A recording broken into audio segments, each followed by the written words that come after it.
Hey folks, good afternoon and thanks so much for tuning in. I'm Tanner White.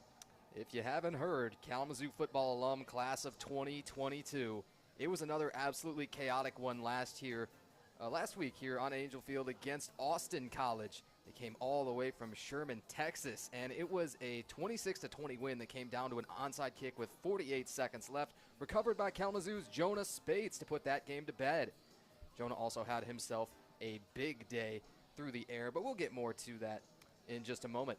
Kalamazoo won this same matchup with these visiting Kenyon Owls by a resounding mark of 48-16 last year, tied for their largest margin of victory of the year. Coach Zorbo has a very special relationship with the Owls head coach, and I chatted with him about that and more down on the field. Let's hear what Coach had to say from pregame, and by the time we come back, we'll be just about ready for kickoff here in the zoo. Tanner White and Kalamazoo College head coach Jamie Zorbo before kickoff of week 2 with the Kenyon Owls. Coach, what is it about Angel Field that gives us all of these chaotic finishes? Talk to me about the finish from the game last week and just how your team was able to not flinch there at the end. Yeah, I don't know if it has anything to do with Angel Field, but we probably could have played a little bit better than we did last week. It's great to come off a win in week 1 and be able to assess the things that you were short on. It's week 1 always is very telling with any football team starting a season, and there's some things we need to work on. I didn't think our execution wasn't quite where we needed to be on both sides of the ball consistently enough, and our discipline was lacking, I thought, and we made that a focus heading into week 1, and we have made it a focus again this week. We need to be better at controlling things that are within our control and not worry about who we're lined up against, who we're playing on Angel Field that day. Now, you do have a lot of good news to take from that game. You have reigning MIAA Players of the Week in Emery Roberts, your kicker, and Corey Garrison at inside linebacker. Who else pleasantly surprised you in week 1? Yeah, I don't know if there were a ton of pleasant surprises. Or surprises, I should say. There were plenty of good performances. Offensively, I thought Josh, Lucas, and Jonah did an amazing job, as we would expect them to do. I thought Sheldon did a good job of being consistent and trying to run the ball, and we were able to break some runs there at the end in key moments in the game to be able to put the game away. We're going to need to be able to lean on him. And I thought our offensive line did a pretty good job of handling the stunts and pressures that Austin presented last week. Particularly, CJ goes down in the first drive of the game, and we insert Marley Bell, a freshman, and he did a great job of coming in. And because of injuries, we had a freshman running back, Thomas Shemuel, go in and get some time, and they both did a fantastic job in their first collegiate game as freshmen, which is pretty daunting, but we thought they handled it pretty well. Defensively, Corey has been a good player for us for a number of years, and I really thought he had probably the best game of his career. And I just hopefully that's a sign for more great things to come for him this season. He's certainly deserving of it. Carson Dynas his inside backer mate is fantastic and has been an amazing leader and tremendous player for us in the middle. But I thought up front we did a great job of corralling their quarterback, keeping him under wraps. A very athletic player. He wasn't really able to extend plays like he had last season. So. Jaden Johnson is one that very nice surprise. He made some really big plays and got to the quarterback a few times or created pressure situations for him. And then the back end, I thought we were pretty consistent. Probably could have done some things differently, coverage call wise, towards the end of the game there when they were launching the ball up. But for the most part, I thought we did a pretty good job on the back end. Hey, thanks so much for being so thorough, Coach. Yeah. Now, let's ponder the opposing sideline for a moment. We don't always get a chance to do this, but it's an important day today. Kenyon's head coach, Ian Good, was an outstanding player under you. He still has the Kalamazoo single-season sack record with 10. How have you seen him grow and develop from day one coming in here in 2010 to now almost 15 years later? Yeah, it is a special day for me for all the reasons you mentioned there. Ian, obviously was a great player. He didn't come as a freshman and set the world on fire. He developed and worked really hard and grew into a tremendous leader, was a captain for us. And his senior year had an unbelievable season, was a key player and key factor in helping us, get our first winning season in a very long time. I believe we finished second in the league that year, or tied for second in the league that year, and he was a big part of that due to his leadership and some of his classmates' leadership. So it gives me great joy and pleasure to see him grow as a coach. You know, it was something that he came to me after he graduated and was thinking about doing, and you know, he got serious about it and got some great opportunities at Wayne State, and then has been at Kenyon for a number of years, and then it worked out that he got the head job at Kenyon and has done an amazing job, you know, building that program, and couldn't be more proud of him. You know, as a coach, it's just great to see your players succeed no matter what profession they're in. But you know, when you have another coach, you know, doing well and building a program and taking what he's learned through your program and applying it and growing it to somewhere else, you know, in the country is pretty neat for me.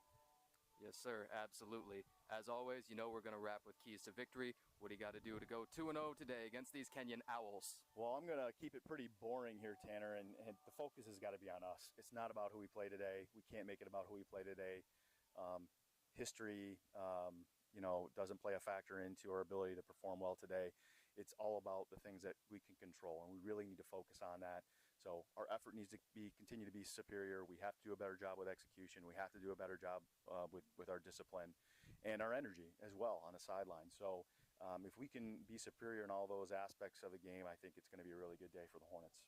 Love to hear it. Thanks so much, Coach, and good luck. Thanks, Tanner. Great talking with you. There you have it from Coach again. It was a 26-20 win. Came down to the onside kick last week for Kalamazoo, and a tight one with Kenyon and Defiance as well. Owls 13-7 in that game. Their senior QB, Park Penrod, he's going to trot out. And last week went 18 of 31 throwing the ball, just a tick under 60%. 179 yards and 1 touchdown. Also the leading rusher for the Owls last week with 36. Dylan Carlquist was the leading receiver in week 1 with 8 catches for 93 yards. They did some good things defensively against Defiance as well. Got after the quarterback. Andy Melian had a sack, a couple of tackles for loss. And Luke Caress, half a sack and a tackle and a half for loss. Kalamazoo will be receiving its opening kickoff. Jonah Spates and Lucas Hannafin back deep. Tyler Houle, got a chance to talk to him a little bit before the game. Has been deep and was the second deep returner in week 1, but this week it'll be Jonah Spates back there with Hannafin. Moments from kickoff, just 1 minute early, 12:59 p.m. here in the zoo. Ball on the left hash. Here comes opening kickoff of week 2, the Hornets and the Kenyon Owls. Kickoff fielded on a couple of bounces around the 15, and unsurprisingly, that return didn't last long. Hannafin up to about the Kalamazoo 23-yard line, and we're off and running here for week 2.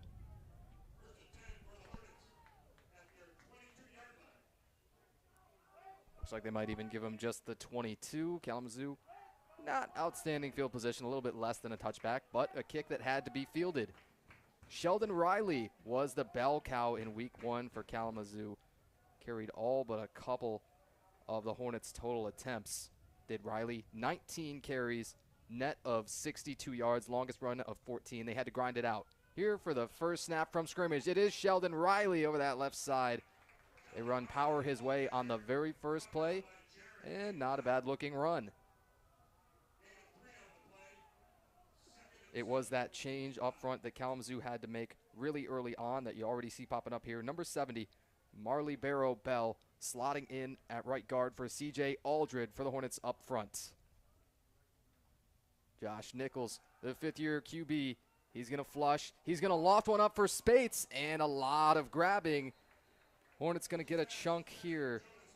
Penalty probably going to go on 22, Colin Tracy. Absolutely an unenviable assignment to draw Jonah Spates for Tracy. Tracy's a freshman, goes 5'11", 167 from Hollywood, Florida area, and he should be flagged here on the second down play.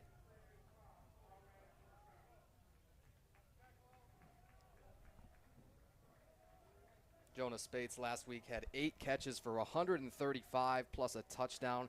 The most spectacular play, for my money, on the Kalamazoo offensive end was the 57-yard touchdown pass from Josh Nichols.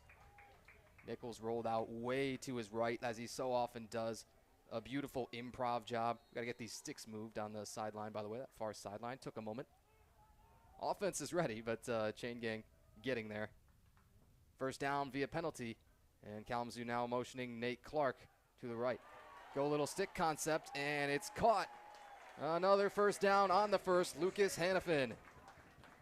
Hannafin was actually the leading receiver in terms of number of catches and also had 2 touchdowns that led to him being the Kalamazoo sack Hornet of the week.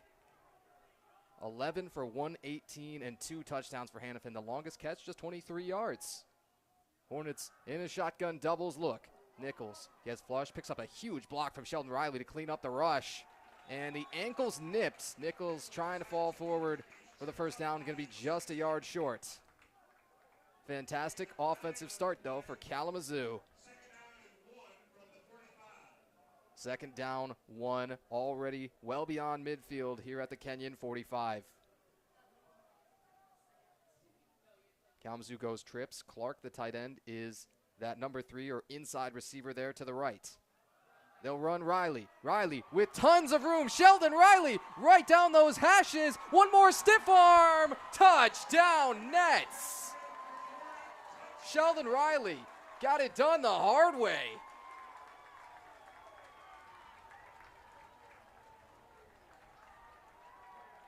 Hornet offense strikes first in a huge way. That's 45 yards.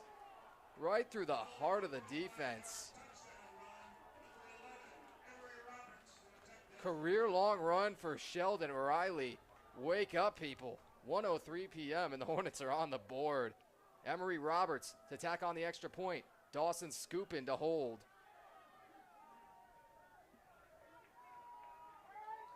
Roberts, extra point, up and good. That drive is 4 plays, 78 yards. 7-0 Nets, 13-13 of the first quarter. Nothing but good news to start this one. 57 rushing yards all on that first drive. The matchup last year between these two squads, it was on September 9th. Kalamazoo put up 48 points in that one as a 48-16 win at Kenyon. And they turned that ball over 4 times there as well. 4 interceptions. Still put up 48 points. It's just almost baffling. The longest play of that game saw Kalamazoo's Braden Lavis catch his first career pass and turn it into an 84-yard catch-and-run touchdown.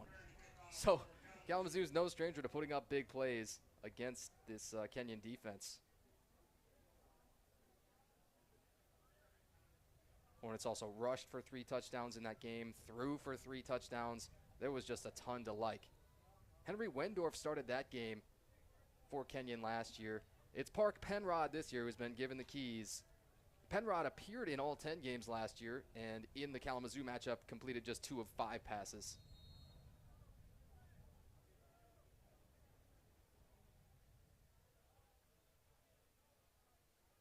Emery Roberts tees it up. Ball on the right hash to kick off. Roberts kick tied up the return man a little bit. He thought about it. Dominic Simpson back there. 20 in white, but he let it go for the touchback.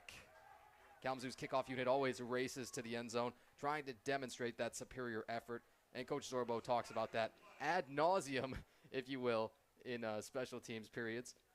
Couple of flags down right around the 37 and the 31-yard line. Could be the same penalty.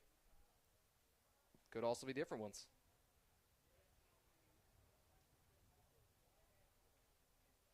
Still waiting on that penalty to be enforced. Kenyon gained 73 net yards rushing last week versus Bluffton. That game was a slobber knocker. They carried it 33 times.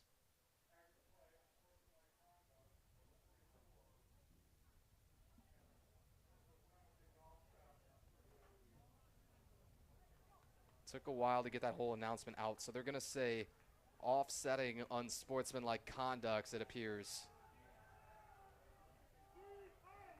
They said a 44 and a 6. Didn't give the teams. Not 100% certain, but because they offset, it was one on each side.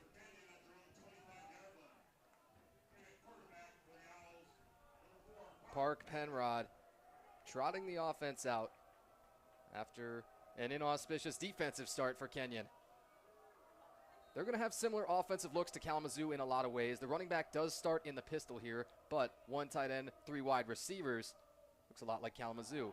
They run right behind that tight end, and it's stacked up strong. Gained maybe 1 yard on the first down.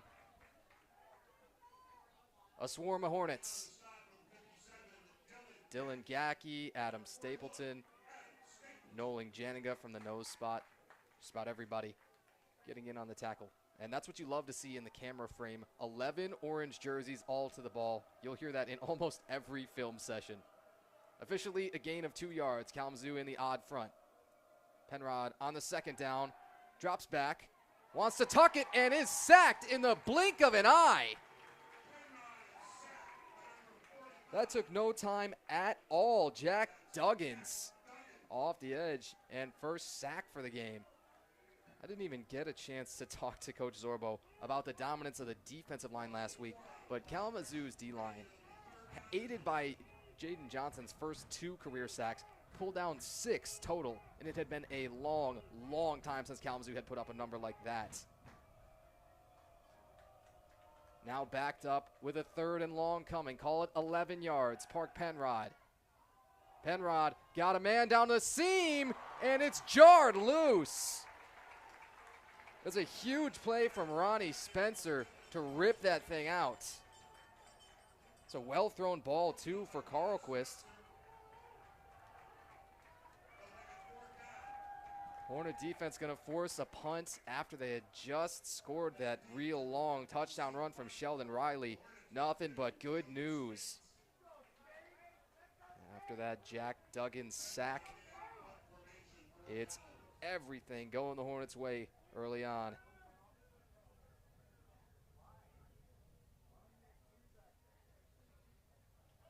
Penrod himself will be the punter, just like Kalamazoo has. You wonder, did that ball touch anybody from Kalamazoo? That was close. You've got to execute that poison call, and everybody has to repeat it. That means get away, get to that nearest sideline. I think it was Marcus Petty, the one who ended up real close to it. And that oblong shape of the football, you cannot predict its bounce. Jack Duggan, sophomore from the Muskegon area, went to Spring Lake High School. Looking to get more involved on offense, and congratulations to the young man for his first career sack.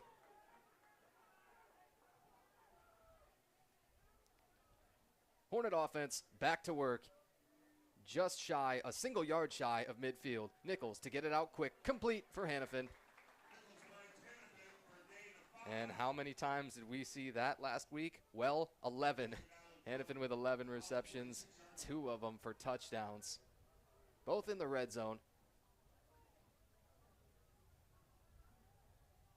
Kalamazoo back on the ball. Hannafin steps off of the ball, and Spates, the number 1 receiver outright, is on. They go RPO and complete one more time. Move chains. Hannafin brought down by 30. Jackson Balin, sorry. Hornets back on the ball. Go 3-by-1 into the boundary this time, the short side of the field. Nichols is going to roll that way, look that way, and a little bit high off the fingertips for Hannafin. Had to rush it just a little bit. Had an outside linebacker, 11 Matthew Ehrenreich, forcing the issue a little bit. Ehrenreich goes 6'3", 215, sophomore from Palmetto Bay, Florida. Quick little official stoppage. Not officially a timeout yet. Oh, they're just adjusting the spot of the ball by a yard. It's all right. We're heading towards midseason form. We'll all get there. No worries. On the 2nd down and 10 after the incompletion. In motion, Clark left to right again. A little bit of movement from the Owls. Nichols wants to swing it for Riley. It's caught. He's in trouble behind the line of scrimmage. Somehow stays on his feet the whole way, but that is a completion for a loss.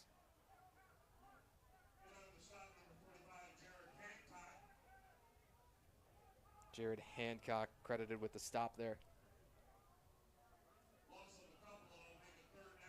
Might be a loss of about 3. Makes this a 3rd and 13 to go. Kalamazoo with trips to the wide side of the field.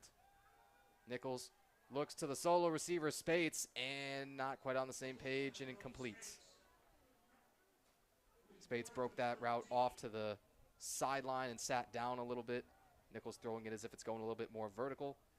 And probably time for the punting unit. It's one of those, if Josh can snap off a really good punt, you could pin them possibly inside their 5 or so. Big opportunity to then even think about scoring some points with your defense. Already 1 score up with the 45-yard rushing touchdown from Sheldon Riley. No reason to be scared of punting here.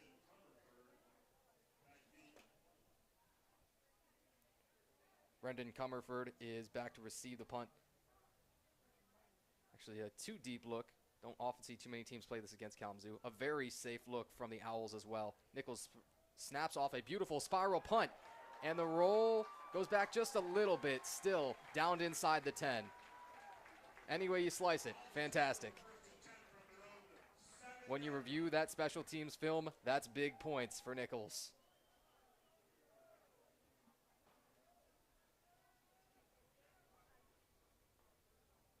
We've got both of our quarterbacks who will also handle the punting duties today. Really, it is something that you see more at the high school ranks, but it works for both of these guys.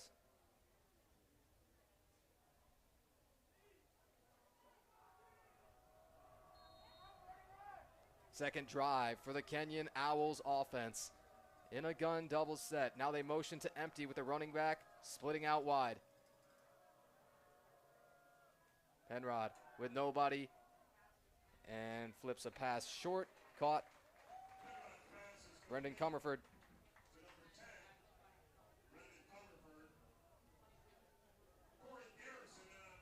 Empty look. And you just likely heard the PA announcer say Corey Garrison in on the stop.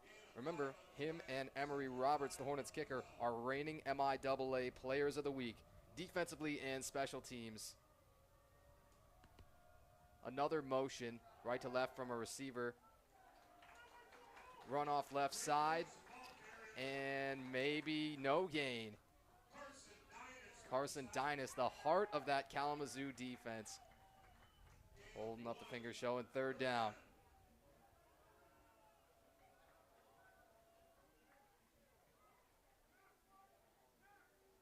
Dynas played in 5 games last year. Missed half the season with injury and was absolutely missed, severely missed. Had a lot of guys step up in his absence, but can't replace his kind of production and everything that he means off of the field.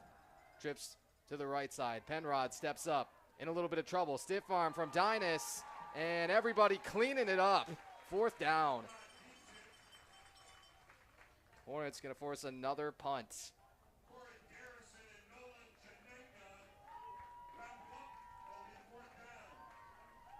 4th down. Less than 3 to go, but absolutely this backed up. Got to punt it.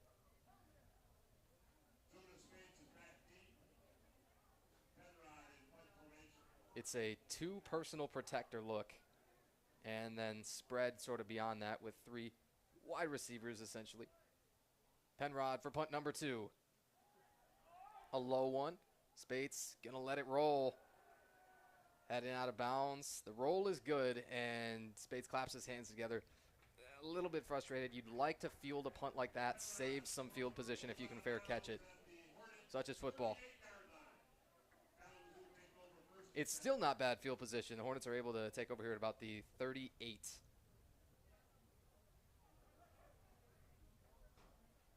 Sometimes punt return is as much about decision making as it is about ability. Spates does have 1 touchdown in his career. His average is good. Sometimes you got to take that risk. Tight end plus 2 receivers off to the right side. Jaquez James the senior in at that tight end spot. First down carry. Not going to go anyplace. Thomas Shemwell, you hear the freshman getting his first carry for the day. Had a couple last week in sort of a surprise fashion, but he emerged quickly as the number 2 back. Kalamazoo without Connor Bell, their presumptive number 2 running back for this first couple of weeks. They go RPO, that's batted up, dangerous, but incomplete. Jaden Stewart knocked that out of the air. It's a very young unit for the Owls defense for the most part. Stewart is a senior and one of just a few holding it down. Goes 5'11", 193, a very good size safety. You've got an Owl down at about the Kalamazoo 30-yard line in the backfield, and quick little injury stoppage here. Take a look at the stats so far through the early part of this game. Clock still shows close to 7.5 minutes to play. Looks like officially 7:29. Hornets have 4 first down on offense. None so far for Kenyon. 58 yards on the ground for Kalamazoo.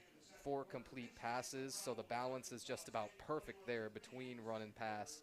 Over 7 yards of play for Hornets, and only 1 penalty so far enforced against Kenyon. There was the offsetting unsportsmanlikes on the kickoff as well. That Nichols punt went 35 yards when it was down at 7. Very, very reasonable spot there. And 0 of 1 on third down for Kalamazoo. 0 of 2 on third down for Kenyon.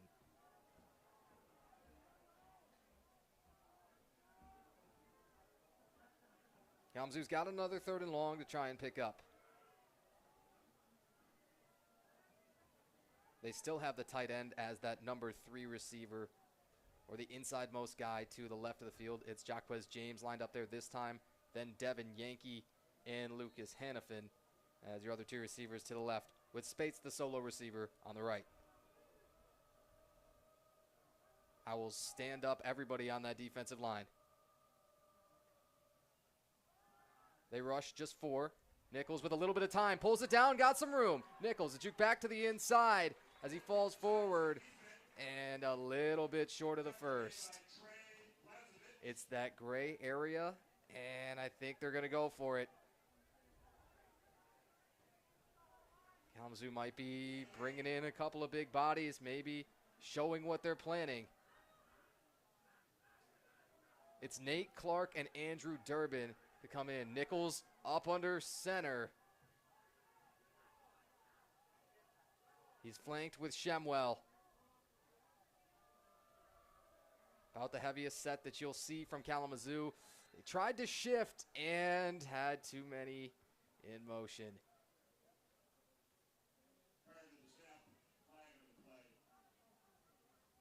And now that probably makes the decision for you, and you'll likely have to punt.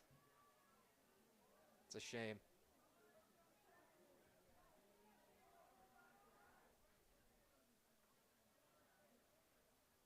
Kenyon should probably think about leaving either the defense out there or having a very punt-safe return style look.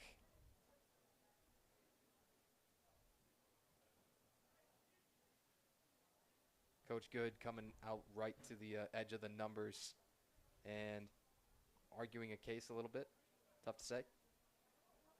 Oh, and they're waving it off. Now, you probably see the offense trot right back out there. That's exactly what we're going to do. Full go. Love it. Cody Wrigley at left tackle. Offensive line from left to right. Cody Wrigley, Andrew Munger, Carter Main at center for the Hornets. Marley Barrow Bell. And a right tackle, Travis Shemwell. A 4th and short here in the first quarter. Handoff for Riley behind a couple of pullers. Riley dives with the final effort. It's going to be close. Really, really close. It depends on whose spot we're taking. And those sticks are going to move by the slightest of margins. Sheldon O'Reilly, first down rush, gains just 2. Now Kalamazoo going to stick with a 2 tight end look with Durbin and Nate Clark. They play fake, 2-man route combo, wants to take a shot, too long. And Hannafin, while that ball was still in the air, was trying to throw the flag himself on Jackson McCullough. McCullough in pretty good coverage position, trail technique a little bit. McCullough goes 5'7", 160, sophomore from Fort Wayne, Indiana. Through the early part of this game, Nichols 4 of 8 throwing the ball. Still in the 2 tight end set. They want to run behind Durbin with Riley, and that ball's loose. Looks like Kalamazoo got back on it. And Nichols himself just aborted a pretty scary situation. You do lose a couple of yards, so you got another 3rd and long upcoming. You still haven't moved the ball much, so you'll have another decision to make here. You don't automatically have to punt this thing away if you do get to 4th down. 3rd and 12, they're going to make it. Bunch to the left. Nichols steps up, tripped up. Is he still up? Oh, they're going to say the knee just tapped down. Nichols did sort of a split from the pocket, and he was ready to keep running. It is going to be a sack. Andy Melion. Melion now has himself a sack in both weeks. Coach Zorbo, 2-0 in his head coaching career against Coach Good. That game in 2022, much, much closer between these two teams. It was a field goal game, 24-21. As we mentioned last year, 48-16 in that matchup. Snaps a little bit high for Nichols. Gets off a beauty of a spiral, and that's fair caught inside the 20. Nichols is heating up as a punter. Didn't necessarily expect to be saying that, but that's a fantastic one. Still, the sack from Melian gets that Kalamazoo offense off the field. That drive officially, with the first down via penalty for the offense, went 7 plays and 4 yards. Don't see that often. 39-yard punt from Nichols. Owls going to start at their 19. Fair caught by David Livingston. 4 minutes, 34 seconds. First quarter. Kenyon, 7 total yards of offense so far. As you might imagine, no first downs. And now a double tight end look, almost mirroring exactly what Kalamazoo did. They go split zone away from the tight end, and that might be tracked down for a loss. Jack Duggan's in there again. Probably going to split the TFL, but a big play from Duggins. Kalamazoo getting production from Duggins as well as Zach Sykes. Another sophomore linebacker getting a really big opportunity today to show what he can do. Sykes goes 6 foot 185, the slighter of the two. Penrod going to give on the second down carry, nothing doing.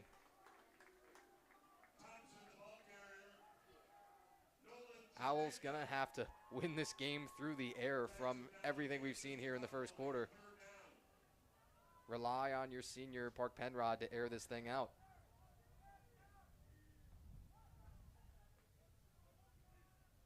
Julius Thompson on the last 2 carries has gained 4 yards, so it's a 3rd and manageable, call it 6. Last stop for the Hornets, Nolan Janinga from the D-line spot. Bryce Ballenbuck, Janinga at nose, and then at the right end spot. Dylan Gackey at the left end spot, Janinga at nose, and Ballenbuck at the right end. Hornets had somebody free off the edge, and the pressure hit incomplete. Penrod, no time. Flushed a little bit to his right and dumped. Another punt coming, still no first downs. 12 total yards of offense. Defensive clinic.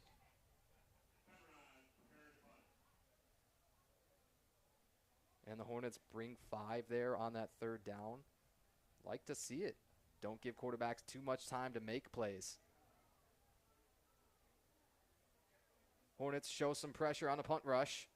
Penrod gets a tumbling kick away, and it might be just beyond midfield. Not a fantastic field flipper. Plus, you don't really let your defense breathe with the consecutive 3 and outs. Still looking to see exactly where we spot it. Ooh, it might be on the Kalamazoo side. Yeah, just barely across midfield. I think we're changing footballs out. Of course, you got the kicking football and then the regular football. Wow, in fact, this was much closer to that visitor end zone than I thought it would be. The 45-yard line is where this Hornets offense gets to start. And they didn't need any help in week 1 against Austin. Still don't need any help now. That's officially a net of 22 yards. Kalamazoo with 3 receivers out to the left again. Nichols rolling out. Riley sets the edge. Complete for Tyler Houle. And Houle shoved maybe a little bit late from McCullough. But survive and fight another play. Gain of about 6 for Houle.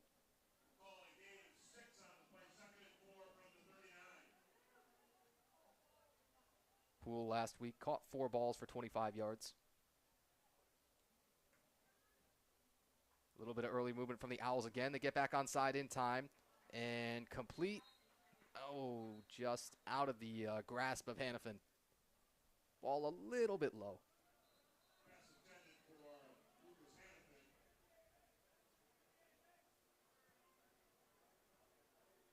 Hannafin was lined up in that tight end spot in the backfield, then motioned out before the snap.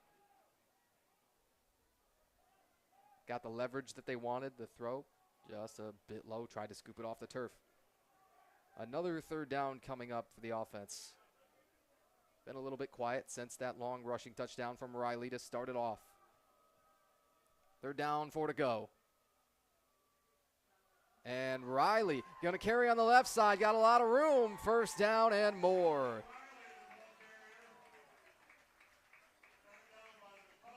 Riley looks like he's going to take a blow for a play or 2 here. And heading over to talk with the Kalamazoo athletic trainer. That's Kathleen White. Can't thank her enough for all of the effort she's put in these many years at Kalamazoo, keeping everybody healthy. Nichols flushes to his right. Flag is down. Might see Nichols make a business decision. That's exactly what he does, tossing this thing out of bounds and probably going to be in the area of a hold. It's right around the line of scrimmage.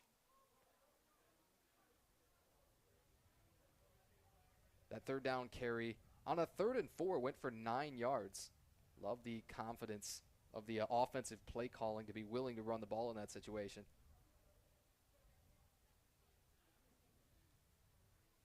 Andrew Munger from that left guard spot also checking out his right arm a little bit, moving that thing around, a little bit of discomfort. And I think that's the old high-low combo, the chop block called against. I'm not quite sure. We didn't get the official's mic on that time.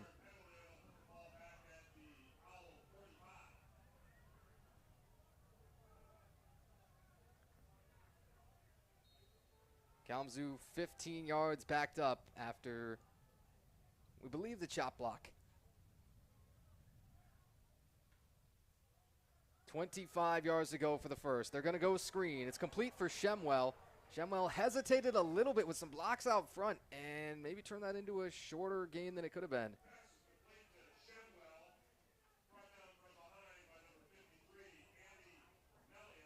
Screen certainly had some life, especially what it looked like shortly after the snap. Gains only 3. Hornets with a long ways to go. Call it about 22 yards for the first. Nichols drills it in for Spates. He's going to pick up a lot of those yards back.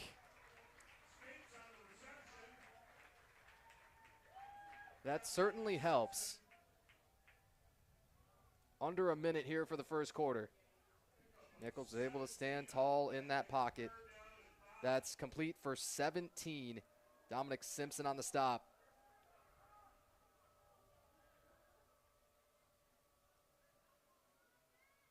Longest play so far today to not go for a first down.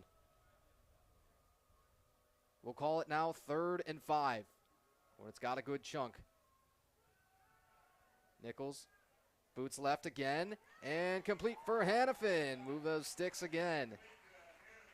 7 first downs to none. What a dominant first frame from the Kalamazoo defense more than anything. They did lots of other great things. Josh Nichols snapped off a couple of great punts. And they still might elect to snap this thing. They got a chance. They put Durbin in motion, but going to elect to take this thing to the quarter. Still, a fantastic quarter it was. Going to look back and see everything that happened in that quarter. The Hornets offense runs 22 plays for 126 yards. That puts them on pace for over 500 on the day. Nichols passes 8 of 13, 56 yards through the air. Kind of a modest total, but a couple of those went for first downs. And 70 yards rushing is something I really want to focus on. That is huge. Sheldon Riley, the 45-yard touchdown, of course, was the biggest one in there. Nichols sacked once, and you'd like to see that clean up, the pocket stay clean. That one Spates catch, surprisingly, that was his only reception of the quarter, but it went for 17. And 5 different receivers overall in just that first quarter. Hannafin, Spates, Hool, Shemwell, and Sheldon Riley.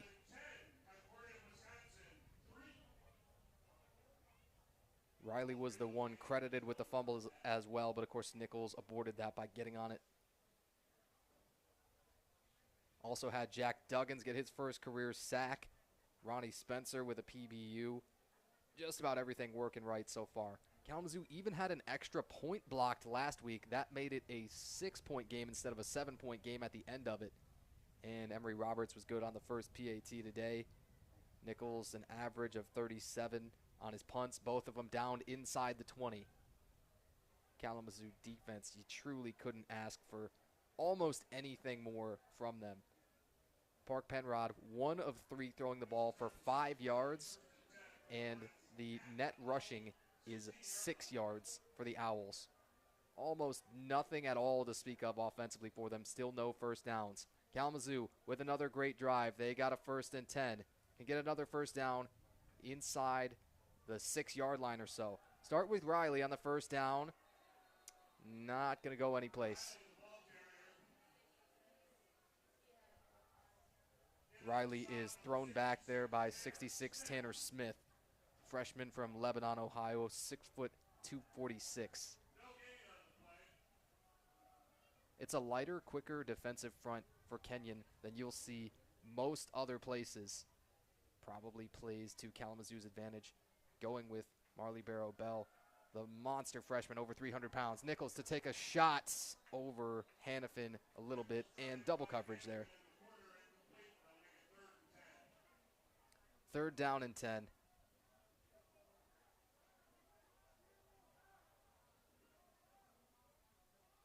Eight plays, 29 yards on the drive so far. Haven't gotten a chunk, really, since the Riley touchdown. That was 13-13 of the first quarter. That's held up as the only score so far. Another bunch. This time it's to the right, to the wide side of the field. Nichols looking, throws a little high, and no flag at the end. You see the seatbelt celebration that shows that you're strapping a guy up or you're locking him up. That's Jackson Balin. And it appears field goal unit is coming on. Emery Roberts, the reigning MIAA Special Teams Player of the Week, to line up for another. 2 for 2, longest kick last week, 28. A little bit longer this time. Dawson Scoopin, still your holder. This will be from about 33. Scoopin puts it down, blocked!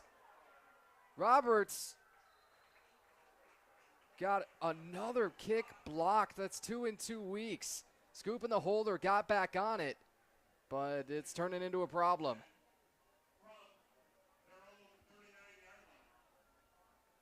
And it was just an extra point last week, maybe not quite as upsetting. Here you take 3 points off of the board.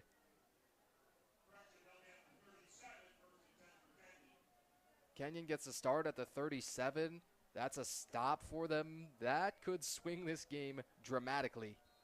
Andy Canonico, the senior from Kailua, Hawaii, making it happen on special teams. From the pistol, Penrod to get it out real quick on a speed out, incomplete. Looking for Carlquist again. Second down, 10. That drive ends after 10 plays and only 29 yards gained.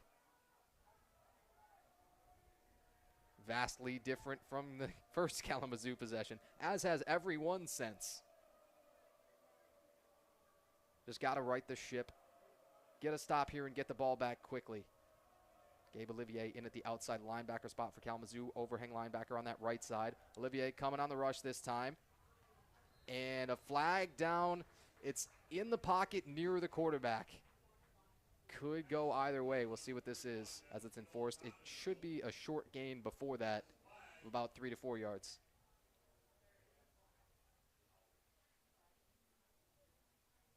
Awaiting the penalty announcement still.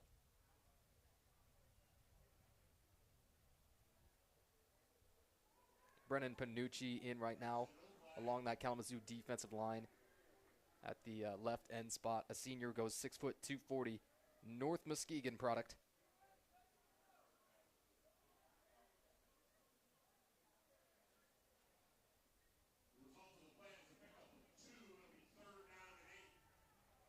Now it looks like we've got another flag waved off, either that or penalty declined. 3rd and 8. That's what we know. Tight end plus the 2 receivers, all to the left. Park Penrod. Penrod flushes, got a screen set up, and it looks good. A couple of pancakes, and somehow they almost they pulled defeat from the jaws of victory a little bit on that play. It's another screen that looked like it had a lot of legs, and maybe just running into the back of the offensive lineman a little bit slowed that play down. Plus you have a flag that was thrown by the side judge far, far from the action. Tough to say what they might choose here. The screen was to the halfback, Julius Thompson.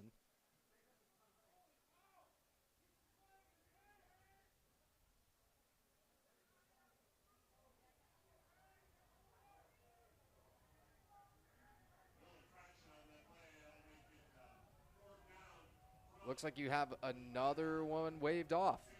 Okay. 4th down. Offense is out there with 2 yards to go. Penrod to Julius Thompson. That play gains 7 on the screen. Now time to put up or shut up. Hornets flipping the strength of their formation real quick.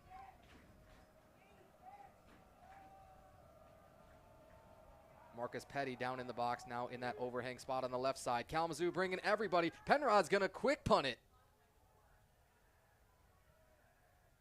This is something Kenyon's shown before.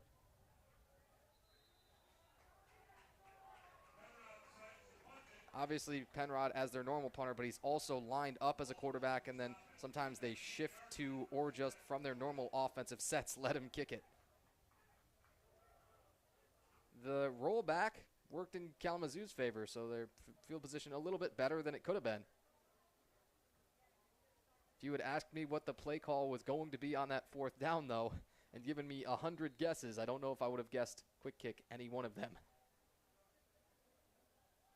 I guess it's always in play when you've got a quarterback who is your typical punter.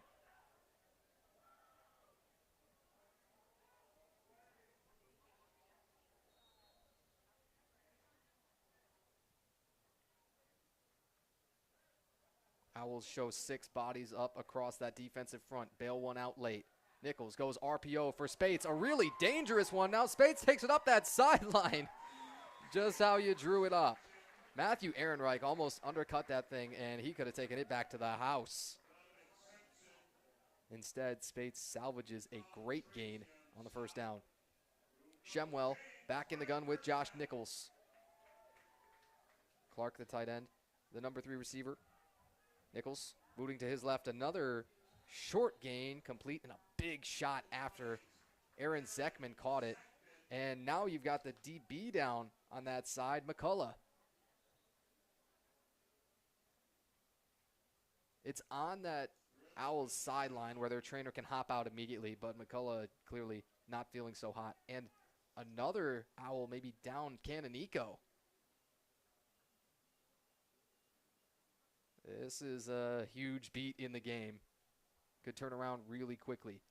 Nichols on that first down. It's complete for 5 yards to Aaron Zekman. And trainer's out.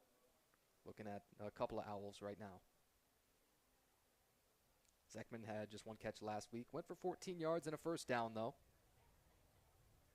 Scored 1 touchdown last season on a blocked punt return. Made a little bit of a splash his freshman year. And now in the receiver rotation.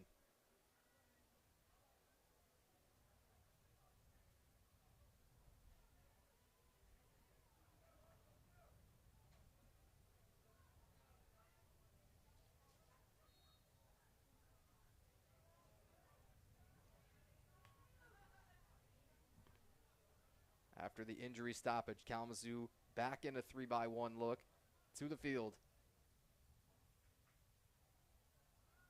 Nichols wanted to get it out quick, and after a single pump, he is sacked. If you blink, you miss that. Luke Caress darting in. And that play dead before it began.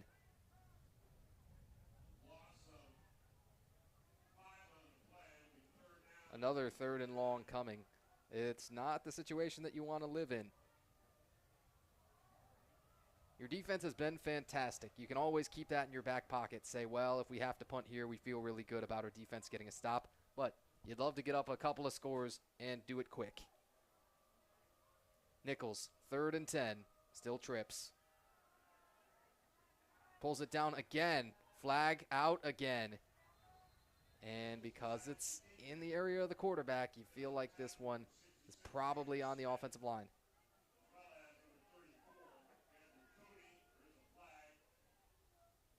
Holding's the indication and declined by Coach Good.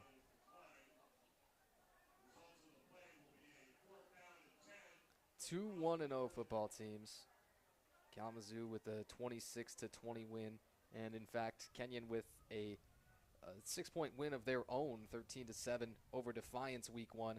But nothing been easy on either side today, except for that Sheldon Riley 45-yard touchdown. Now, was it an easy run? Absolutely not. A couple of stiff arms, a broken tackles. It was monstrous, but not a ton else going. Some drives have looked pretty good and just stalled a little bit. Hornets now to punt. 4th and 9 from their 39-yard line. Snap a little wide right. Nichols pulls it down. Should be able to get this thing on the ground. A great roll. Plus it hit the returner, so he had to improvise a little bit. Raymond Cargill, good special teams tackle to bring him down afterward, but not what he had planned on at all.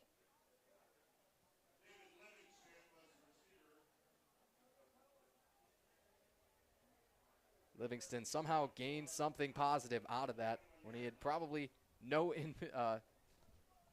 qualms at all about fielding that ball.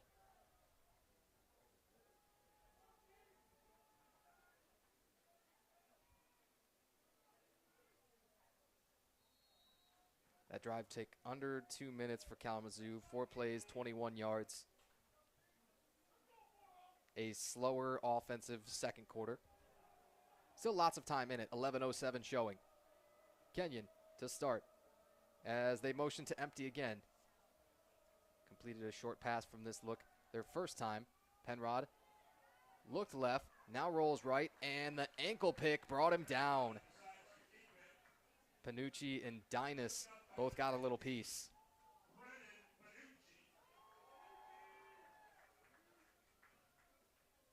Panucci getting a cheer and getting some more time. The last couple of possessions for Gacky at that defensive end spot. Ballenbuck and Janinga still holding it down at the right end and the nose. Motion to receiver right to left again behind the running back.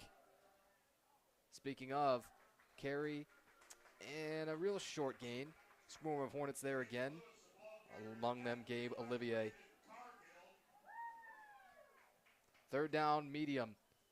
Would you believe it? The Owls still 0 first downs for the ball game.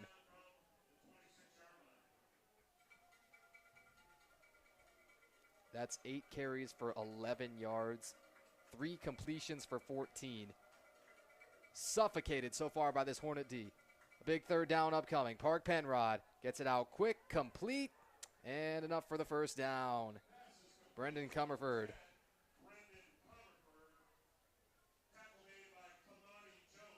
Kamani Jones brings him down.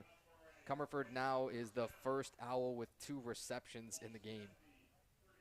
Penrod's 4 of 7 throwing the ball for 25 yards. That's it.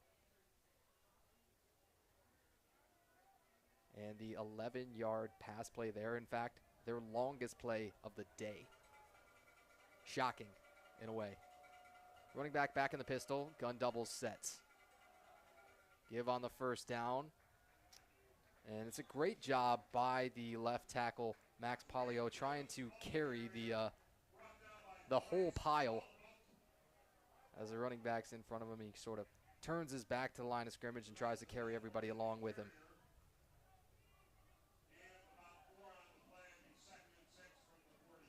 Dylan Gacky back now for Panucci. Defensive line left to right. Gacky, Janinga, Ballenbuck. Linebacker core right now, Adam Stapleton, Carson Dinas, Raymond Cargill, and Gabe Olivier. Stapleton walks out wide with the trip set to the right his way. Penrod to throw. Maybe a little bit early contact. Tight coverage from Kamani Jones and an incompletion.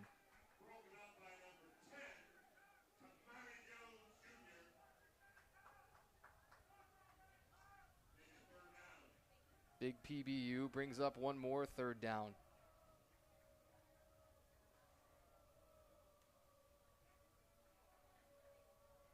Penrod now 50%, 4 out of 8 throwing the ball. Penrod still flanked by Drake Lewis. Lewis goes 5'10", 197, the biggest in the running back room. Penrod to let it fly. Too high, picked off! Amarion Hall with the house call. And this game is flipped like no other. Welcome to college football, young man.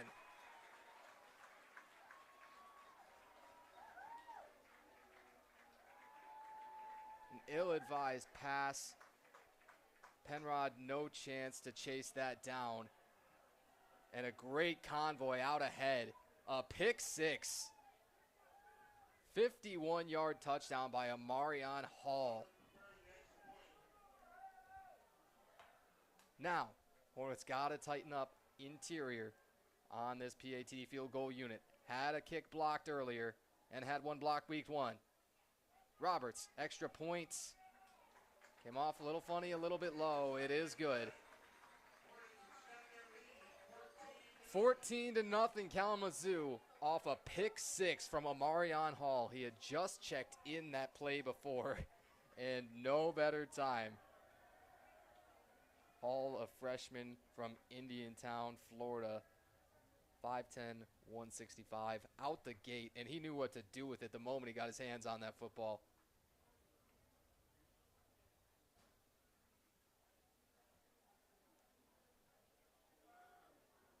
You want to talk about earning more opportunities, earning your spot, getting the pick 6 in what had been a very tight game here?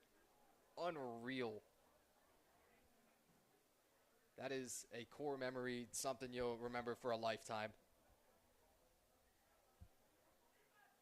Now you're kicking it right back to Penrod. That's the one good news for the Owls. He's got to go out there and sling it. Can't think too much about it and let it slow you down.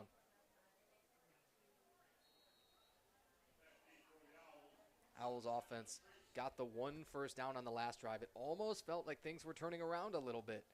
And then the interception return for the touchdown made it feel dramatically different.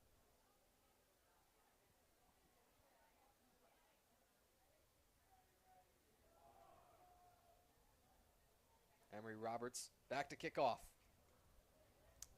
That's drifting dangerously toward that pylon and out of bounds. Legal kickoff out of bounds, and the ball coming out to the 35 for the Owls. Not a bad spot to start. They've had some drives that were more backed up. Most of that is a product of Josh Nichols snapping off some fantastic punts.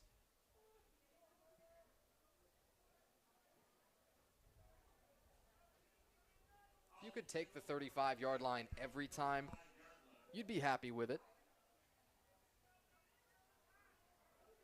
Now, one thing that they're absolutely not happy with on that Kenyon side, running the ball. 9 carries, 15 yards. That's under 2 yards per. And the Hornet defense just made the biggest play of the season so far. And it's a give off of the jet motion. That's stacked up by everybody. Gacky, Dynas, Duggins, you name it.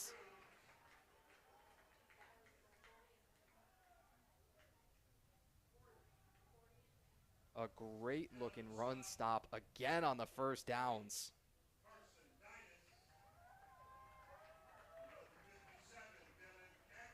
Kalamazoo's winning the line of scrimmage to a degree that is rare. Richard Grooms was the receiver that took the handoff. Grooms now is the wide receiver out to the left. He's got Gabe Myers over top of him. Park Penrod having to grind his way through this one so far. Complete. And on a crossing route, that's a pretty good gain. Drake Lewis will get a first down. Now a flag out late. Myers comes off the field after that snap as well. We'll see what the flag is.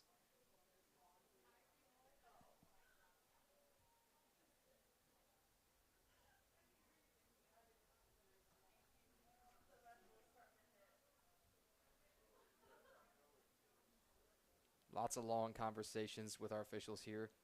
Pass interference offense is the indication. You'll wipe out that whole gain and back them up. And I wonder if that was Lewis himself running the route, maybe pushing off. I think they're actually pointing at Comerford, the slot receiver who was initially lined up to that left side.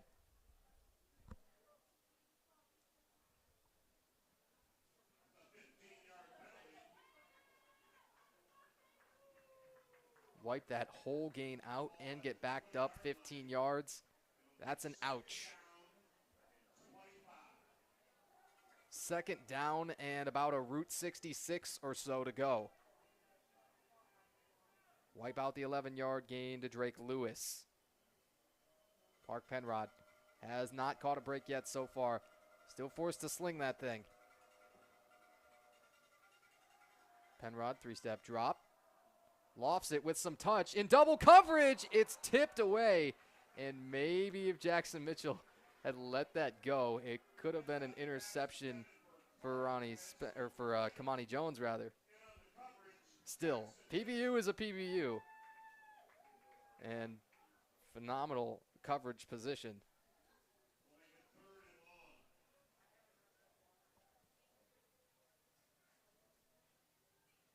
Another third and extra long.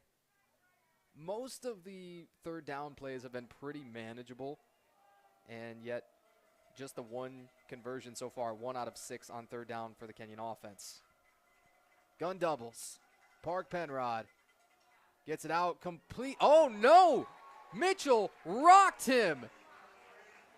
Dropped a hammer and that ball popped out.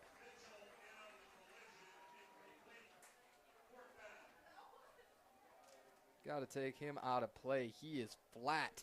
Richard Grooms paid the price. And back-to-back PBUs. Jackson Mitchell announces his arrival to the ball game. Penrod got to punt this thing away again. His heels at his own 6-yard line. Hornets with a hold-up return. A very good punt from Penrod this time. That's fielded by Spates at the 31. Spates got a ton of room. Spates with a cut inside, a spin. And a great return out to about the 45. Penrod, you hate to say it, but he outkicked the coverage that time. Ball was kicked too far, not quite enough hang time. And Jonas Spates had to be licking his chops as soon as he got his hands on it.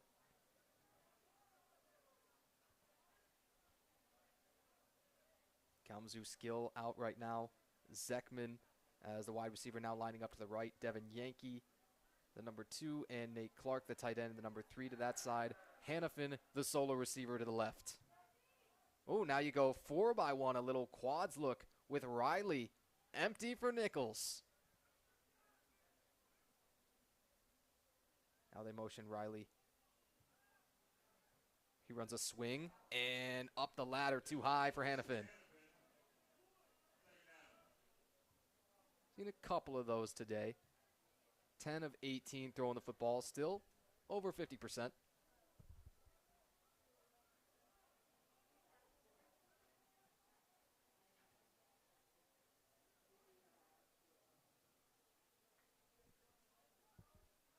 Nichols out for Riley on a swing pass. Riley tries to fight through that tackle. Brought down probably for no gain, Jared Hancock.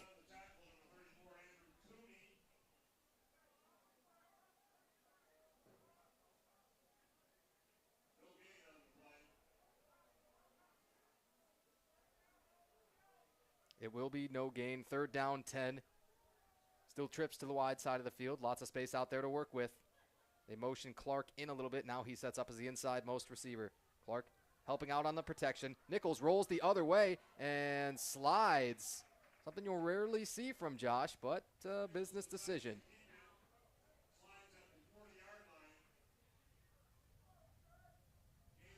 They mark the end of that play where the slide is initiated. So, in fact, Nichols only gains the 40-yard line. Offense going for this thing. 1 for 1 on the 4th down so far. 2-touchdown lead, 14-0 here. About 5 minutes left, second quarter. I'm here for it. They're going to say it's a long 4 yards to go. In fact, 4th and 4 in plus territory. Motion out Spates. Looks that way first. Nichols back the other way, stumbles, and the easiest sack that Matthew Ehrenreich will ever have.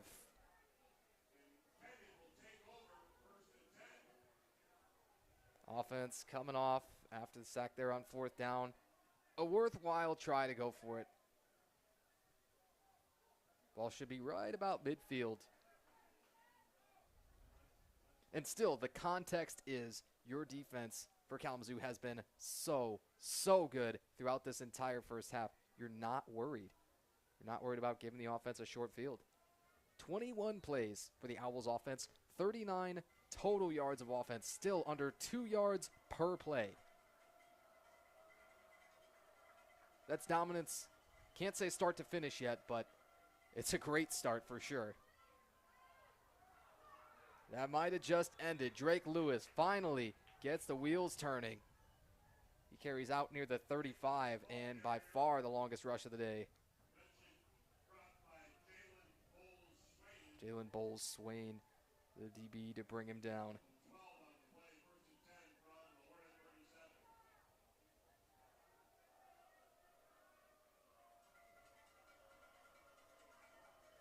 Also a 3x1 look to the wide side of the field. Really very similar offensive strategies between these two teams. Penrod wants to take the shot, now going to pull it down. A little pump fake, and that got him some extra room. Penrod, good run. Forced out of bounds at the end by 38, Ben Maurice. Back-to-back chunk plays both on the ground. Running back, quarterback. This game could have another beat and turn around pretty quick. 16 yards for Penrod.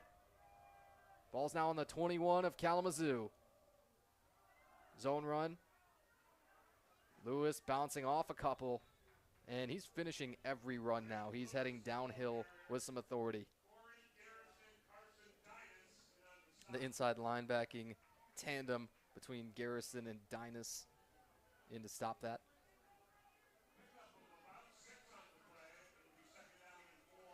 Those two are in as the inside backers rather, and then you've got Adam Stapleton and Jack Duggins at the outside spots.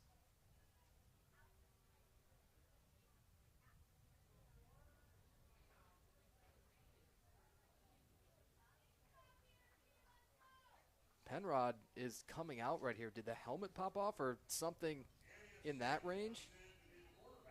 Not sure. This is fascinating. Aeneas Staley, he's called on in a very tough spot, cold, off of the bench here in the second quarter. Clock's running, you're down 2 scores. What are you going to do about it? Staley pulls down the high snap, goes RPO, complete.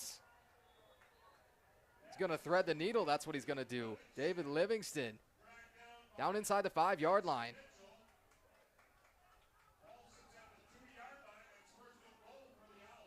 First and goal, Owls. Hornets go and get some bigger bodies. Gabe Myers back in at corner on one side, Ronnie Spencer on the other. And probably going to see Kalamazoo go with a pinched defensive front. Back in the 2 tight end set, they are going to flop both of them from right to left. From left to right, rather. They try to slam it on home, and Gabe Olivier wrapped it up for a loss.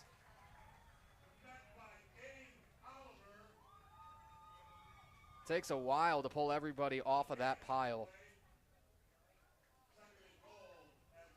Max Polio was the last one to get up off of there from that right guard spot.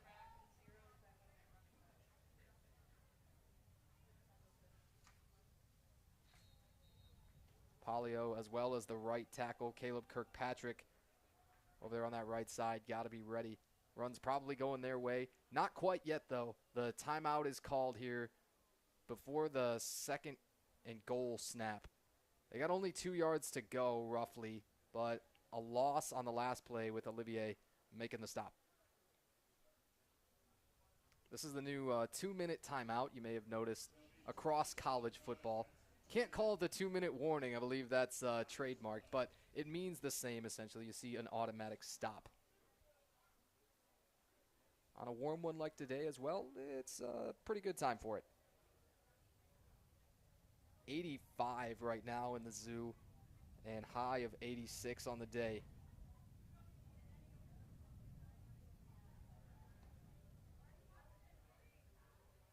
Another warm one. You never know what you're going to get in September. Last week's about 62 at kickoff. Much cooler. They'll play in anything, though. 26 total plays for this Owls offense. They're finally moving it on this drive. They've got 86 total yards, 3 first downs, all on this drive, and 47 yards gained. More than they had, I believe, from scrimmage the entire rest of the first half. That's just, it's suffocating what the Kalamazoo defense has done. Now, how do you come away with the goal line stand? Do you have to hold up for all 4 downs? That seems likely. Do you maybe force a turnover? That would be spectacular on the Kalamazoo side. They've already done it. And Omarion Hall had the 51-yard pick 6.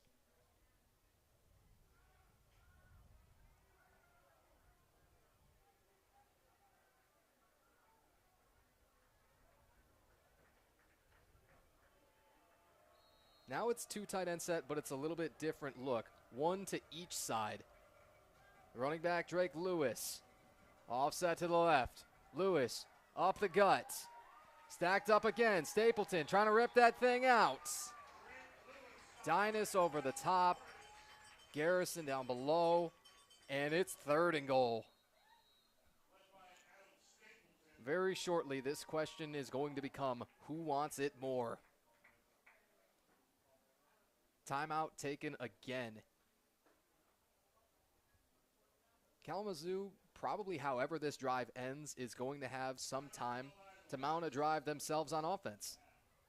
They've already had the one quick strike. Now, that was on the ground, the 45-yard touchdown by Sheldon Riley, the first touchdown of the day. You probably go through the air almost exclusively, but, well, with Jonas Spates and Hannafin, with pass interference, you've got a lot of ways that you could quickly get this thing down the field. Josh Nichols last week, 30 out of 48, 333 yards, 3 touchdowns. Huge numbers all around.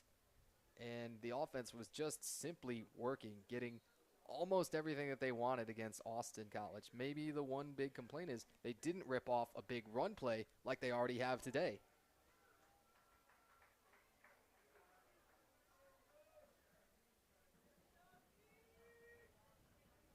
Would you like a 3rd and goal from the 3-yard line? This question, of course, is rhetorical, but you're getting it.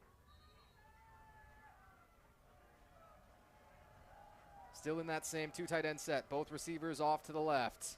Snap a little bit high. Penrod flips it out late.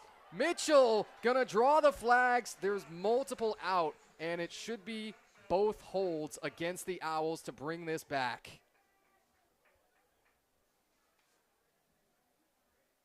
'84 Grooms is arguing his case still. That never does much for you.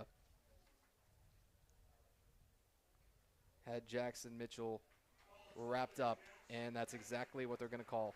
There's another flag back in the pocket. Should also have been holding, but only really enforced the one. Now you're dramatically backed up and still goal to go. You wonder, will they kick here? Should it make it to a 4th down? Tyler Bell, their kicker, was the NCAC Offensive Player of the Week, for what it's worth. Now, kicker winning Offensive Player of the Week, who knows? But went 2 out of 3 with a career-long tying 41-yard field goal. They will have the confidence to kick it. The question is, do they feel like they need to chase points and try to throw this thing to the end zone? We got the 3rd down play first. How about that? Penrod goes RPO. Pass is complete. They get a lot of it back. I think it's going to be hard for them to pass up going for this.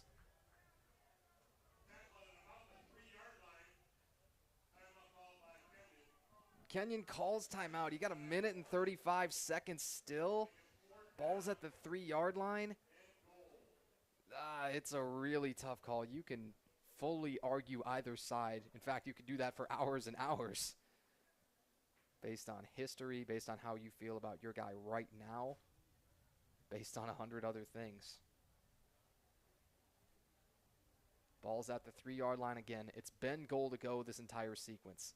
It's been a good drive. 7 plays, 47 yards. Pretty methodical.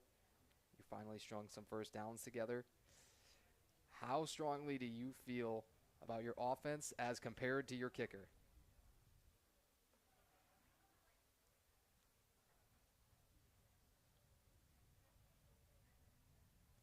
Can't really envy Coach Good at all over there.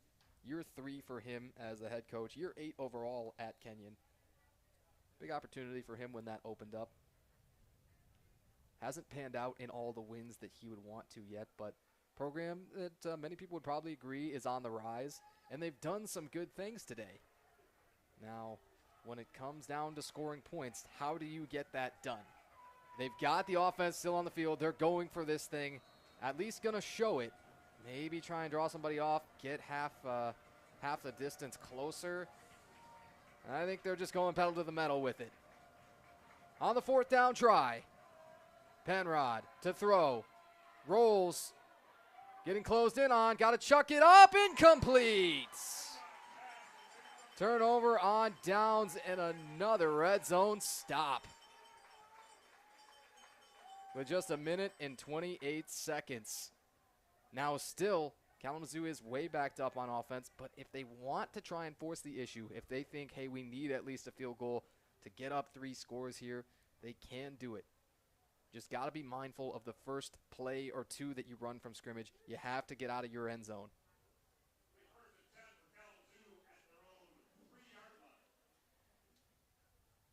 They're going to go back with the 2 tight end personnel that they've been showing with Nate Clark and Andrew Durbin. Riley, the running back, offset to the right. 2 wide, it's Spates and Hannafin to the left. 1st and 10. Riley to follow Durbin. Riley might have something brewing. It's a 1st down. Now I think you can get on the ball pretty quick and get cooking. Jackson Balin on that stop. Still 1 minute and 19 seconds. That's going to feel like a lot of time. If you can maintain this timeout, get some completions that head out of bounds. They're going to stick in the same 2 tight end personnel. Nichols pulling it down, going to take a sack back to his 10, and now that probably changes the decision making. Matthew Ehrenreich with a sack, and he almost had a pick earlier on a low out route to Spates. Ehrenreich's been all over the place. Owls actually called timeout here. I wondered if they would do that, be thinking, hey, because Kalamazoo's so backed up, we can get 1 more possession from this half. We'll find out.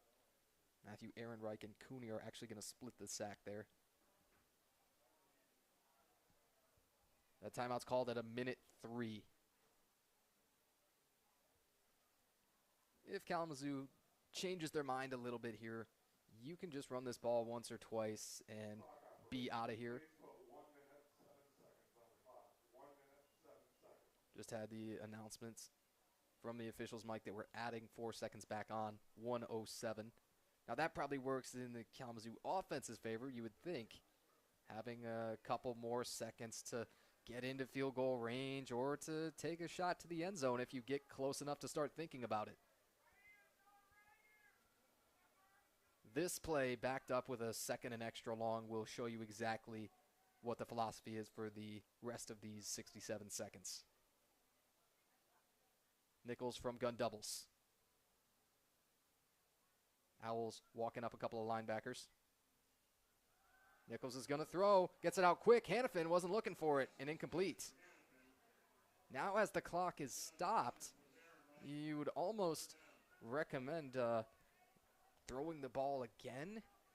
It's tough to say. If it's incomplete, that's the last thing that you would want, to give them even, say, 45, 50 seconds after the punt return to come back on offense.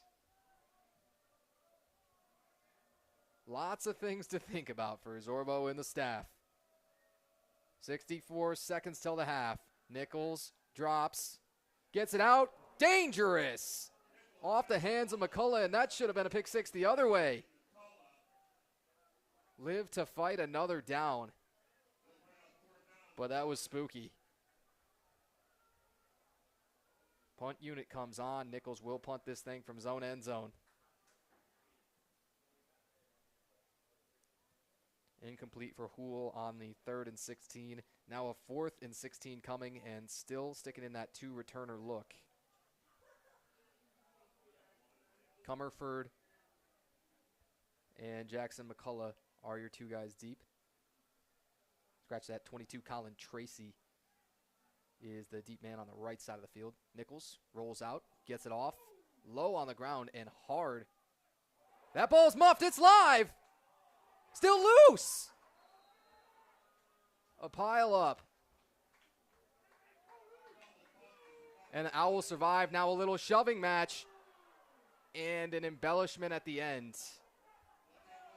Colin Tracy took the dive, had to try and sell it.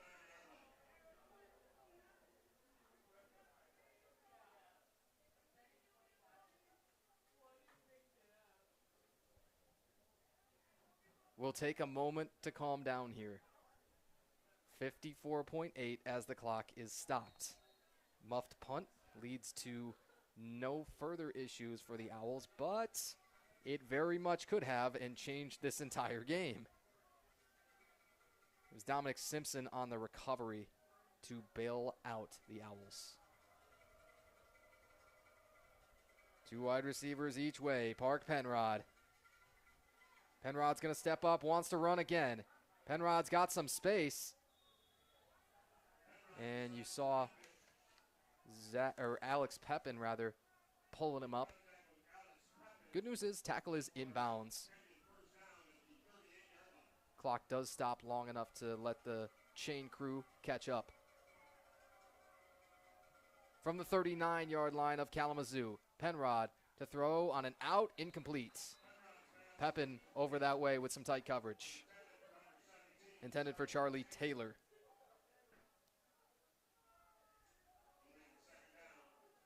A lot of good size at receiver for Kenyon. Taylor listed 6'2", 165. A couple of slender guys, but taller, longer. Livingston, the biggest of the group, goes 6'2", 190.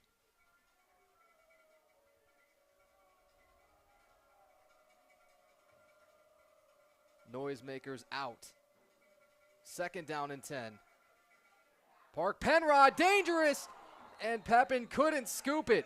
That could have been 2 pick sixes in the first half. Still, PBU.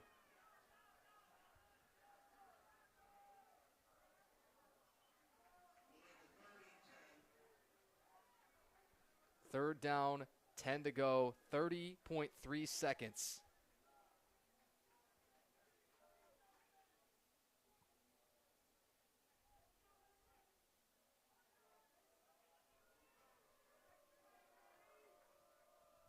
Three wide receivers all to the right. Hornets still keeping it clamped so far. Penrod to throw up the seam. Dirted it. And question becomes, what's the decision here? Because of how little time you've taken off and the multiple incomplete passes, you could give the Kalamazoo offense one more chance if you throw an incompletion or take a sack here. One of the more fascinating sequences in terms of clock management that you'll see has been everything that's happened since that 2-minute timeout. Now Penrod going to go with a quick kick again. That's probably the best thing that the Owls could have done there, because Kalamazoo almost certainly now will just kneel it out or run a run play and take this to the half.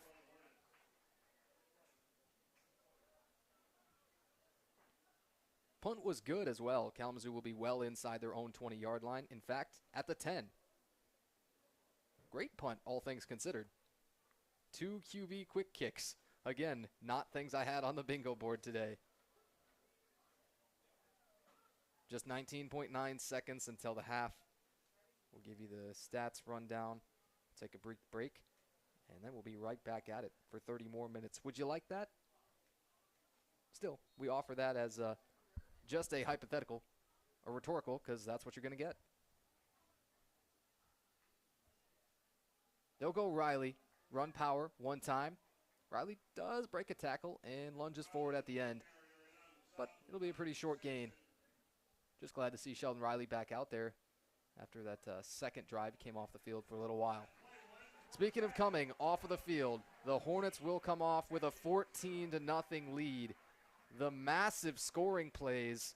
Sheldon Riley ripping off the 45-yard touchdown drive right through the heart of that Owls defense, right up the hashes on their first offensive possession. Kalamazoo offense slowed down a little bit after that drive, but still very good numbers. Park Penrod's pass was intercepted by Omarion Hall in his first college football action, taking it back 51 yards to the house. That was back at 8:10 in the second quarter. Emery Roberts had a field goal attempt block, made both extra points, but you got to have a feeling that Coach Zorbo's blood is boiling a little bit, especially considering how much he loves his special teams. Nichols, in that first half, goes 11 out of 21, 81 yards through the air. That's it, with the long gain of 20. But there's a lot more football to be played, and Nichols took 3 sacks. Should that clear up a little bit, then you'll likely see those numbers jump up. Jonas Bates, leading receiver, He catches 2 for 37 yards, has the long gain of the day of 20. Lucas Hannafin, 4 catches for 33 yards. Also adding receptions, Tyler Houle, Aaron Zekman, Thomas Shemwell, and Sheldon Riley. Riley, of course, the leading rusher. 8 carries for 74 yards on the ground, averaging 9.3. Expect a heavy dose of Sheldon Riley in the second half. Kenyon on the other side just getting suffocated on defense by the Kalamazoo defense for the most part. Their offensive numbers are 5 out of 16 from Penrod throwing the ball. That's 31% for only 34 yards. Their longest pass play of the day is 13.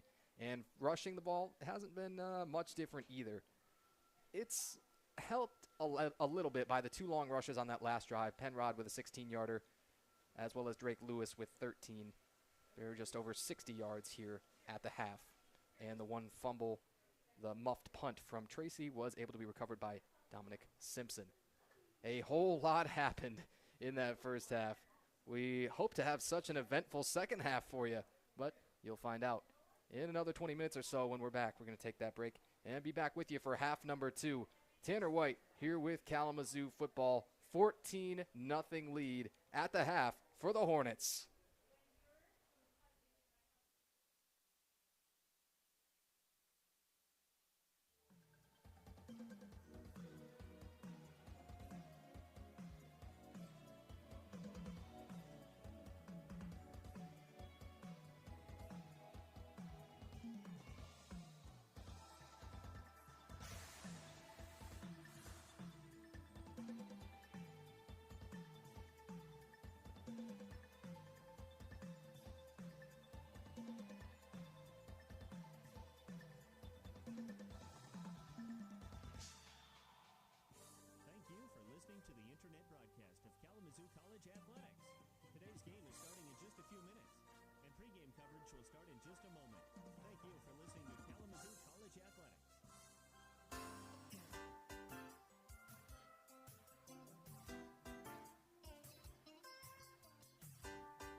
few minutes, and pregame coverage will start in just a moment. Thank you for listening to Kalamazoo College Athletics.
To the internet broadcast of Kalamazoo College Athletics.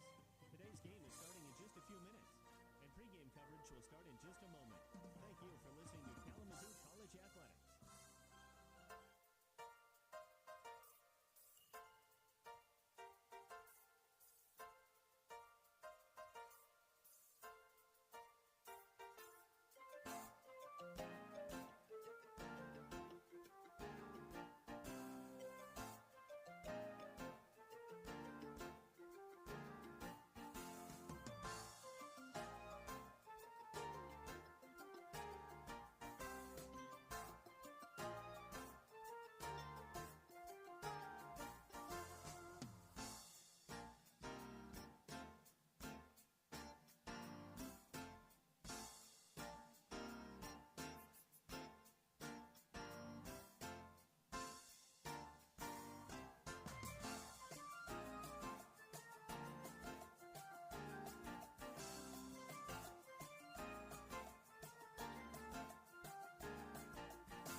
To the internet broadcast of Kalamazoo College Athletics. Today's game is starting in just a few minutes, and pregame coverage will start in just a moment. Thank you for listening to Kalamazoo College Athletics.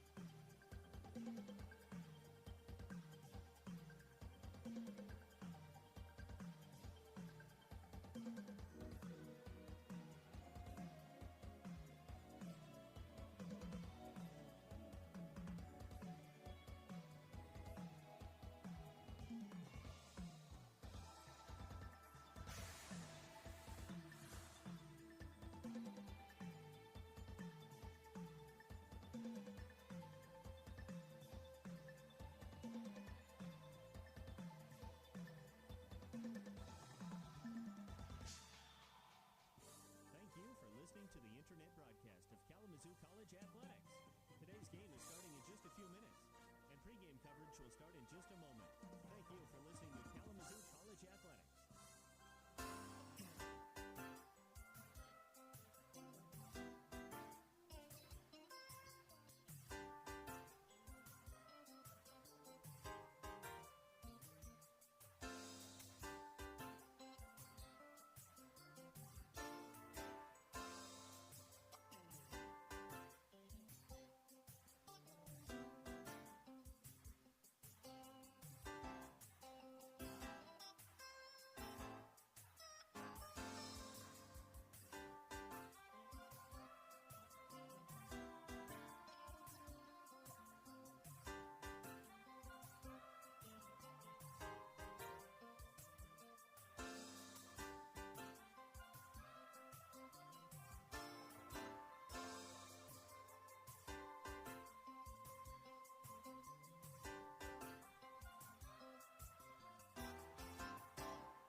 listening to the internet broadcast of Kalamazoo College Athletics. Today's game is starting in just a few minutes, and pregame coverage will start in just a moment. Thank you for listening to Kalamazoo College Athletics.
To the internet broadcast of Kalamazoo College Athletics. Today's game is starting in just a few minutes, and pregame coverage will start in just a moment. Thank you for listening to Kalamazoo College Athletics.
To the internet broadcast of Kalamazoo College Athletics. Today's game is starting in just a few minutes, and pregame coverage will start in just a moment. Thank you for listening to Kalamazoo College Athletics.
To the internet broadcast of Kalamazoo College Athletics. Today's game is starting in just a few minutes, and pregame coverage will start in just a moment. Thank you for listening to Kalamazoo College Athletics.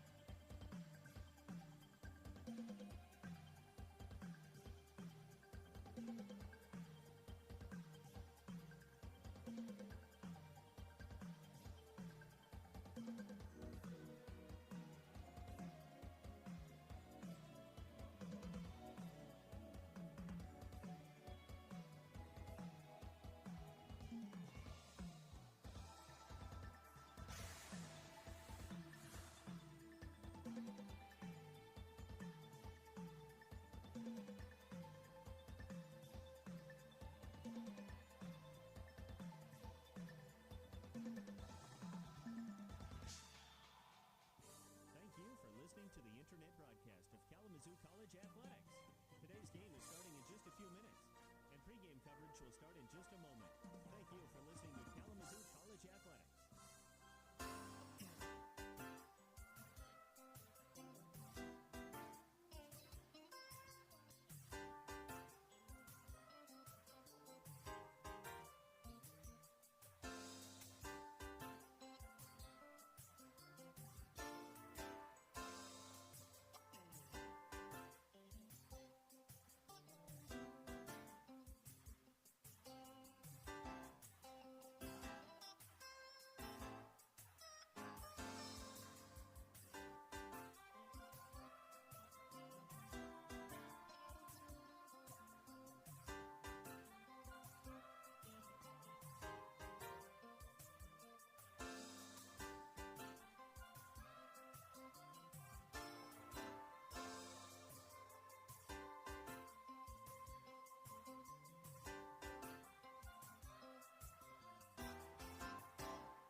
few minutes, and pregame coverage will start in just a moment. Thank you for listening to Kalamazoo College Athletics.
Thank you for listening to the internet broadcast of Kalamazoo College Athletics.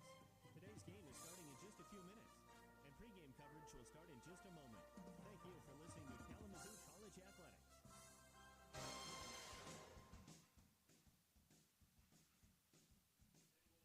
Hey folks, we are back for half number 2. Kalamazoo Hornets and these visiting Kenyon Owls. It's a 14-0 game at the half. Kalamazoo had the long touchdown run on their very first offensive possession from Sheldon Riley. The rest of the first half, they chipped away on offense, didn't get a ton of big chunks, but moved the ball pretty consistently. The one other touchdown was the 51-yard pick six from Amarion Hall in a huge spot. Kalamazoo's just about ready to kick it off and get rolling here for half number 2. Hornets and the Owls, 2-touchdown lead at the break. Emery Roberts to tee it up, kick it off. That's collected by Simpson inside the 10-yard line. And a big stick put on Kamani Jones, knocking that play down on special teams. 29 yards. Not a bad spot to start. First down 10, first play from scrimmage coming for the second half in moments. The quarterback comparison between these two looks like this. Josh Nichols throws 11 of 21, 81 yards, no touchdowns yet so far with a long of 20. Park Penrod struggled in a number of ways. 5 of 16 with an interception. That's 31% and 34 yards so far. Only been sacked once, but Nichols been sacked 3 times. That's kept Kenyon in it a little bit defensively. Penrod to throw, goes screen on the first down, and Jones and others, Adam Stapleton to clean that up as well. TFL.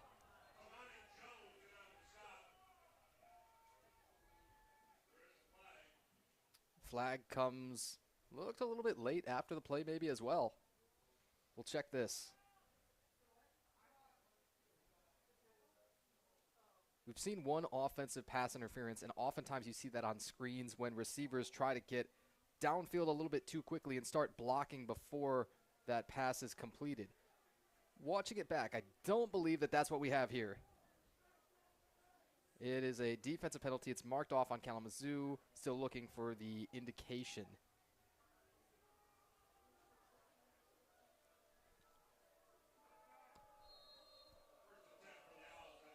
First and 10 on the 44-yard line, so had it been 15. Something that gave him 15 yards. Gun doubles. Start with a run for Drake Lewis. Lewis caught right about that line of scrimmage. Stapleton from that backside. Adam Stapleton, the Hornets' leading tackler from last year. They're going to be without their second leading tackler from last year, Tommy Cardis. Cardis going to be unavailable with injury the rest of the way this year after an injury in the spring.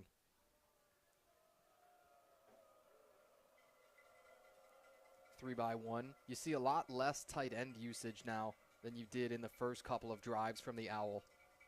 4 wide receivers. Penrod to pull it down, steps through a couple of guys, pays a price at the end. Duggins and Corey Garrison.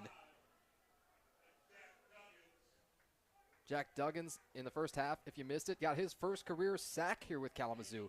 You had a couple of guys that registered that last week, being Raymond Cargill. And Jaden Johnson actually got his 2 first career sacks, if you will. 6 sacks total last year, or rather last week. That was 2/3 of the way to their total for the entire season last year. A huge breakout along the entire defensive line. Penrod drops, lofts over the middle, in the seams, complete, and a long one. This might split for a ton. That ball's down to the 25.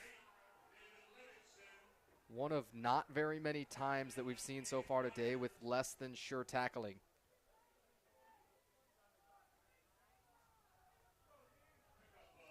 A deep post. Penrod with some real good touch, some patience, letting that route clear deep. And David Livingston picks up 28.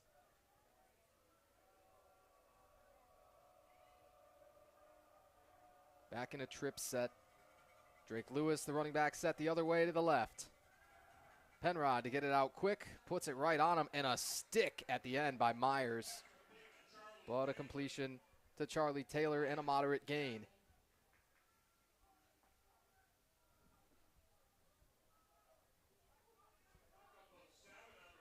Gains 7 yards on that first down, 2nd and 3. Entire playbook open here. You could take a shot to the end zone. Have seen very, very little of the QB run game and no design runs for Penrod. A couple of scrambles. Still in a 2x2 set. 2 receivers each way. Fake for Lewis. RPO and broken up. Tight coverage for Stapleton.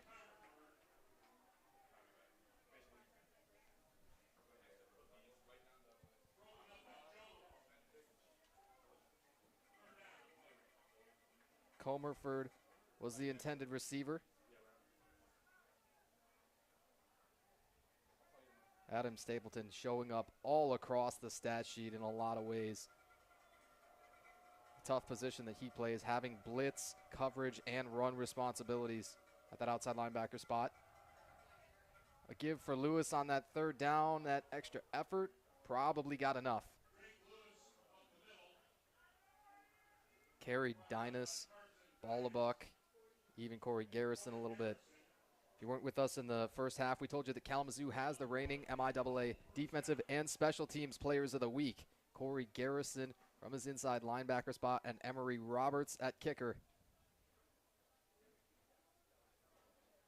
First-time recipients, both of them. Great drive unfolding here for the Owls. Almost 4 minutes gone by along it. Penrod rides for a while, now gives it for Lewis. Great move back to the middle, shakes a couple tacklers and into the end zone. They had kept Drake Lewis down for quite a while. You had a feeling maybe it wouldn't last all day, and that is in fact correct. 14-6 ball game. 13 yards. And now an interesting little formation. You got 2 bunches either way. And, oh, now they're going to shift into a normal extra point formation. Just something to think about. That's fun. I absolutely love it. Window dressing, but now the extra point coming. Tyler Bell puts it up and through. That is a fantastic response from the Owls. 7 plays, 71 yards. The biggest gain was Park Penrod to David Livingston for 28 yards. Drake Lewis capping it off with that 13-yard touchdown run. The first downs in this game now are even. Would you believe that after what we saw in the first quarter plus? 9 first downs apiece. Nichols is 11 of 21 passing. I thought we were going to get a really heavy dose of Sheldon Riley. That remains to be seen a little bit now, because you might want to open it up and get some points, get out ahead on that scoreboard. Kalamazoo is 2 of 9 on 3rd down. That is a number to circle. Not nearly good enough, about 22%. 1 of 2 on 4th down, and the one failure on the 4th down didn't really cost them. It gave the Owls one more drive before the half, but that drive stalled as well. Kalamazoo with phenomenal red zone defense. Bell to kick it off, and right on that M in Kalamazoo, touchback. 25, that's where the ball heads out to for the Hornets offense. First drive coming for the second half.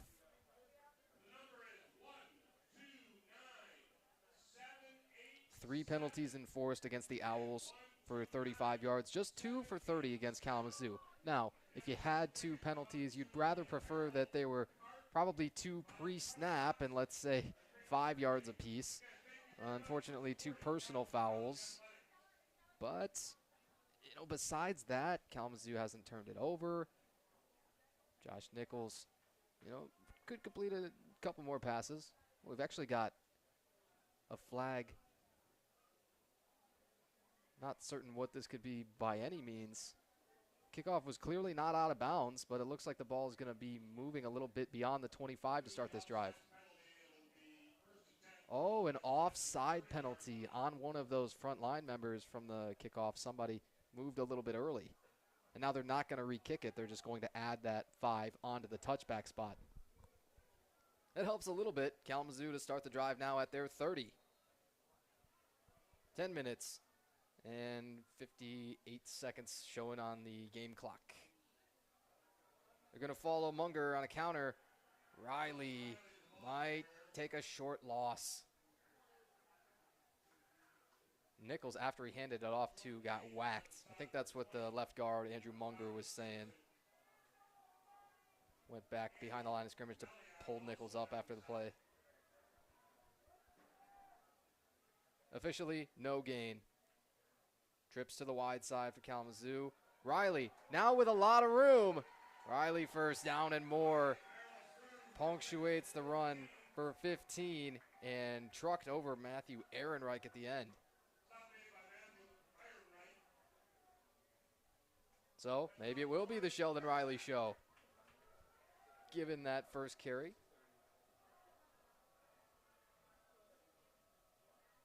Nichols wants to throw. They showed the swing for Riley. That was window dressing, and then you had a tight end screen intended for Nate Clark, incomplete. It was sniffed out a little bit from the defensive line. That's where you work your retrace drill, and you sort of follow back, retreat, and go just the same way that you came. And Nichols, a little bit of a broken play, looked like. Had to pull it down and take a short loss, it looks like. Should be a rush attempt, most likely for -1. A little bit under 10 minutes. Hornets now, for the first time, looking to respond after the Owls drove it down for a very solid touchdown drive.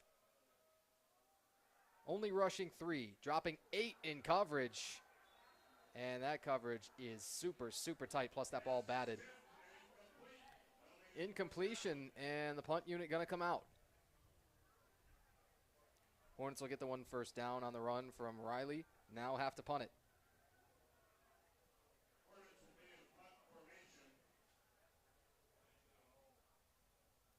Carries for 86 yards on the ground so far. It's about 4.3 per carry. Completion percentage just dipped under 50%, however, at 11 of 23. Fifth punt for the day for Josh Nichols. Averages 37.5 so far. The double returner look continues to be used pretty effectively. Nichols trying to get some roll at the end.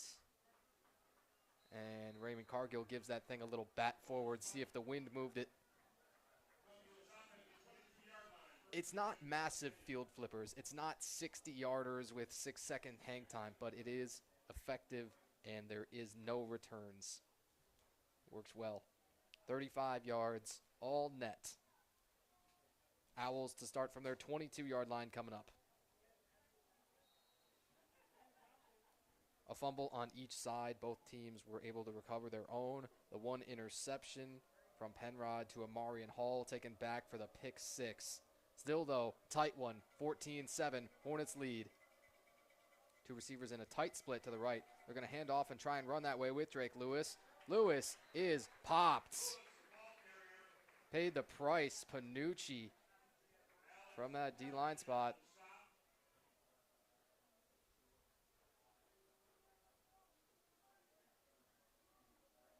Panucci, Janinga, and Dylan Gackey, the defensive line from right to left.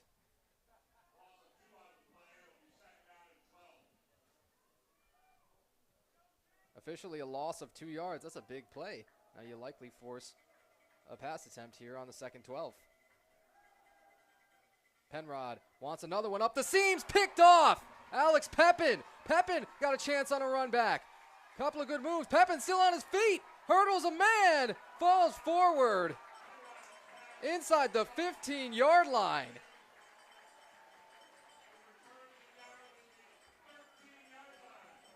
Two interceptions, two fantastic returns. This one's just short of the end zone, but as short of a field as you could possibly ask for.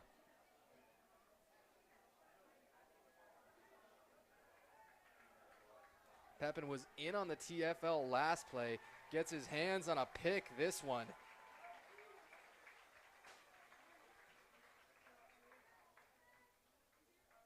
Pepin's a junior from Granville, unavailable for most of last year, injured real early on in camp.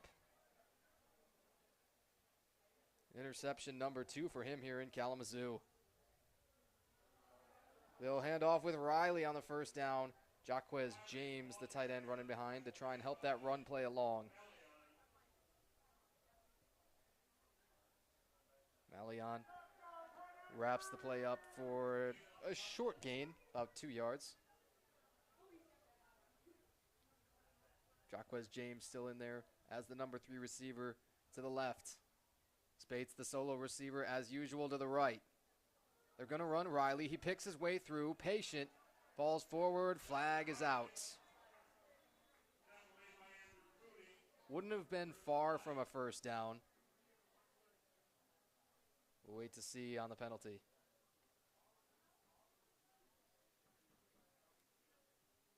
Two interceptions of Park Penrod stand as at least 2 of the 3 biggest plays so far in my mind. A hold will bring this back. Ill-timed for sure.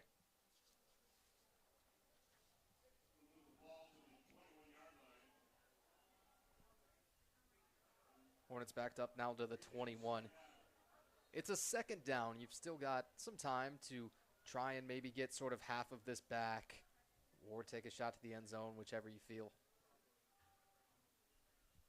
Nichols on the second and extra long. Pulled it down. Nichols gonna run. Tries to lower his shoulder at the end, and he dragged everybody. That's real close to a first down. What other quarterback is doing this? Just always ends it by punishing somebody. And that is a rare trait in quarterbacks. Field goal team is hot for Kalamazoo. You see them already lining up. Should this third down play be short?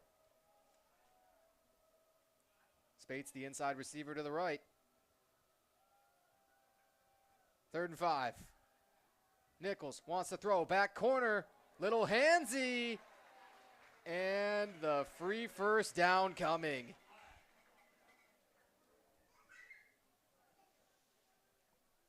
Wanted Hannafin. And with Hannafin and Spates, the inside receivers, you had to have a feeling it was going to one of them. Zekman ran underneath. Hannafin broke out right around that K in Kalamazoo. Pass interference, officially the call. Took a while to get it. Called on Dominic Simpson. And 1st and goal to go. A massive opportunity to respond. See if Sheldon Riley caps off this drive. 1st and goal. And movement. It doesn't move you much further if you're the Kalamazoo offense, but you get half the distance. Carter Main, the center, had to get planted a little bit.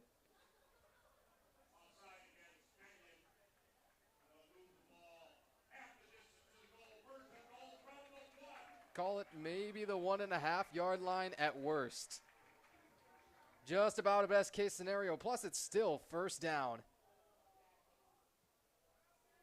Now, if I can put on my pontificating hat, let's go Sheldon Riley for the 1-yard score. Oh, it's not going to happen on the first down. That's a great response. Again, you had Dominic Simpson, Luke Caress from the interior to make a push. That's a great stand. Now, likely you've got to do it for 3 more plays consecutive. That is vastly easier said than done.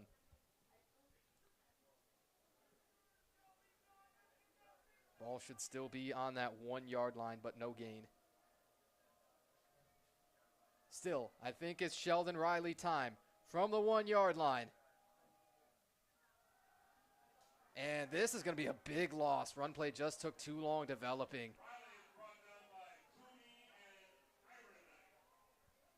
Now it's a different ball game in a way. If this ends up being a field goal on this possession and Kenyon makes this game really close, you'll probably think of that 2nd and goal snap as one of the biggest plays and one of the biggest reasons why. That's officially a loss of 5. This ball's now on the 7-yard line. Still a chance for Kalamazoo. Nichols still with goal to go. Throws to the goal line. Hannafin gonna be close.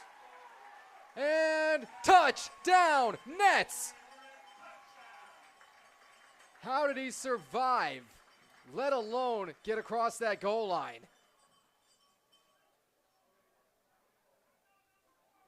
Nichols for Hannafin, that's 3 touchdowns in less than 2 weeks. Feed him. With a double coverage.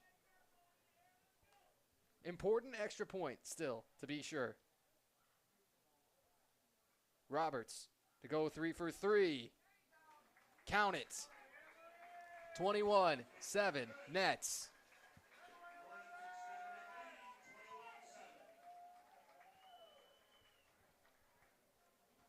A spectacular catch by Lucas Hannafin. Somehow, with both guys draped all over him, Hannafin just maintains that thing all the way through the ground. And, fortunately, falls forward far enough. I thought it was likely going to be complete and short of the goal line. That would have been turnover on downs. Kalamazoo able to answer that last touchdown drive from Kenyon in a big way. Nichols now 12 of 24, just 88 yards through the air rather, but the all-important touchdown. 5 catches, 40 yards, and a touchdown for Lucas Hannafin. Dynamite. Hornets at 95 yards rushing on the day as well.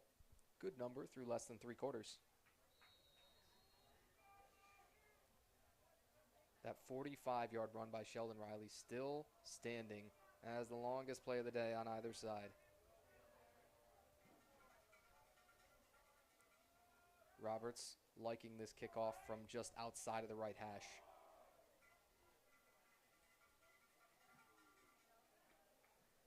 It's another one headed towards the corner. Simpson fields this one. Simpson got a big seam, although it looks like it's coming back. Roberts in on the tackle with Gabe Myers. But I think this thing is coming way, way back on a penalty.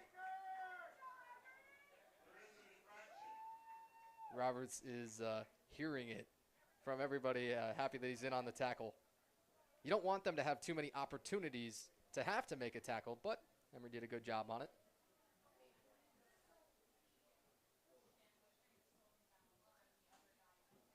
This is likely going to be marked way, way back. That flag is down at the 28-yard line. Still not sure what they want to call it.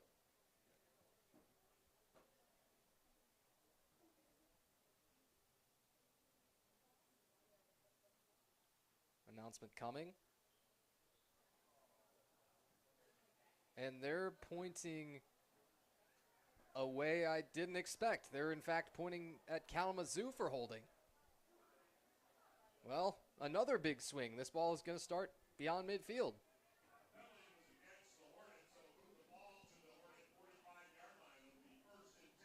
Hornets now have to start at their own 45, trotting the defense out. Gave up a touchdown last time. It's, again, a different ball game just with the swing of field position. Jaden Johnson in at the left end spot for Kalamazoo. They fake the stretch one way, now roll out the other with a wide open receiver that way, and a good chunk on the first down. Should be a completion for a gain of about 15. Dylan Carlquist. Remember, Carlquist caught 8 balls for 93 yards last week. He's got to be frustrated a little bit. Coverage has been tight on him and hasn't been targeted, surely, as much as he wants either. That's a big time, though, to get a gain of 16. Ball's on the Kalamazoo 29 in one single play. Tight end plus the 2 wide receivers to the left, 1 wide to the right. Olivier meets that play right at the line of scrimmage. Great job bending and chasing, scraping as close as you can down that offensive lineman's back. No gain. Olivier's been great off the edge all day. Also a standout on special teams, a number of different special teams. Nolan Dirks with that last carry. Now it's going to be Julius Thompson. Drake Lewis still has gotten the bulk of the carries and has the longest couple of runs of the day. 6 different guys with at least 1 carry. Now it's going to be Penrod to pull it, and that thing is killed. Ouch. Help. Panucci and others swarming it. Panucci now looks like he might need a little bit of help off. He's sticking in there.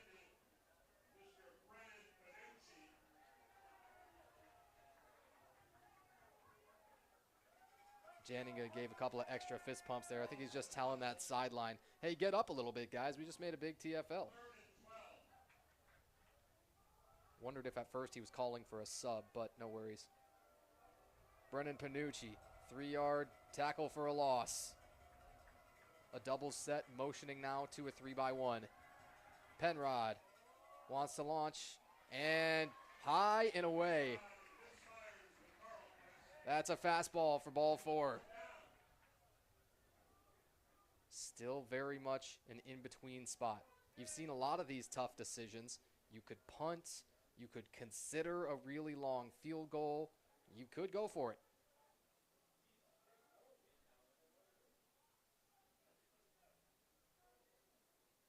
Owls are taking a minute to substitute. Tight end Will Domino comes on. Domino very much a pass-catching tight end, listed 5'9", 199. Your typical tight ends build.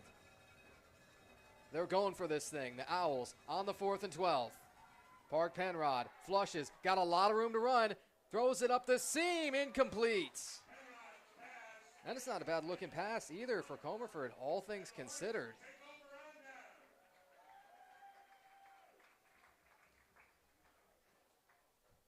You had Jaden Johnson, the end to that side for Kalamazoo, who got pinned in a little bit. Penrod just had a little bit too far to go. 12 yards, probably would have gotten hawked down by Gabe Olivier behind him. Didn't make a bad throw by any means. Maybe a little wobble. The 4th down try fails nonetheless. The 3rd and 4th down numbers for both sides continue to not be pretty. That's 0 of 2 on 4th down and 3 out of 13 on 3rd down for Kenyon. Kalamazoo 4 of 12 on 3rd down, just a little bit better, but that's 33%. Andrew Durbin coming in motion. Sets up at his normal tight end spot from the backfield. Go RPO, too high, and Hannafin got crunched. Colin Tracy saw his opportunity and took a shot.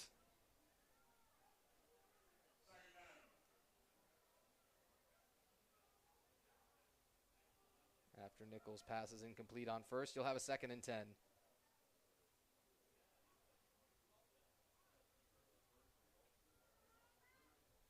They'll have Shemwell carry on the 2nd down. Does a good job picking his way through.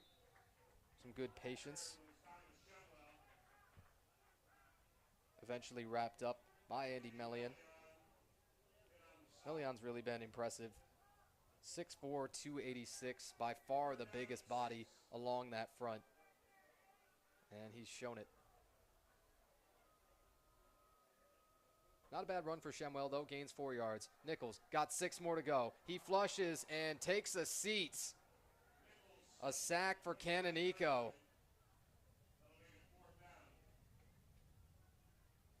Andy Canonico going to pick up another sack for his campaign. Had one last week as well. No, I'm sorry, I actually misread that. Canonico had 6 total tackles, 1.5 for loss. Pick up the first sack on the year. Did force a fumble last week, however. Another punt upcoming for the Hornets.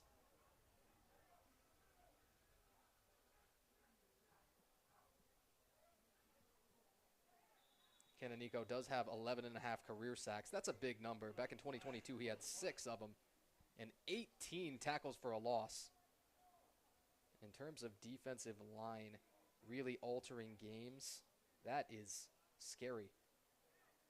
And that's exactly what you'd expect of Coach Good and how he develops defensive linemen. All of his guys, as there's a false start on the punt attempt, we'll have to back it up 5 yards and do it again. Coach Good, we got to talk with Kalamazoo and Coach Zorbo about it before the game. Coach Good still has the Kalamazoo single-season record for sacks in a season with 10. Second all-time in career sacks, by the way, with 17.5. An outstanding player in MIAA, first-team selection in his senior year. Lots of big numbers, and ever since, pretty much been in coaching.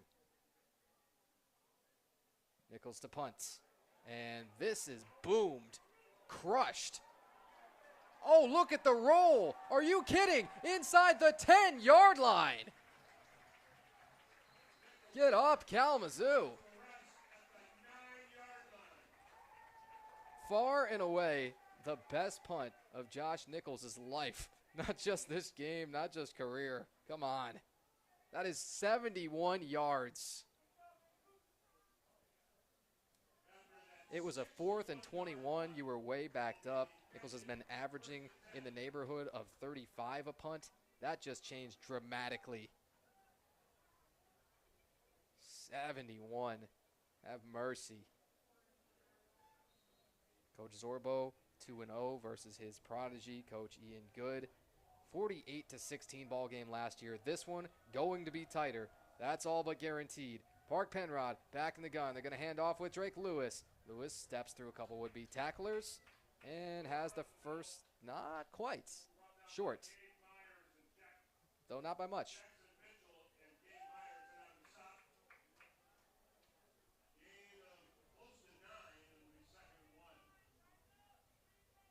Kalamazoo back with their starting line. Dylan Gackey, Nolan Jennings, Bryce Ballabuck as your 3-down lineman. Jack Duggins has walked up on the tight end. Stapleton coming off the edge. And Gackey eats that thing up. Now, where's the marker?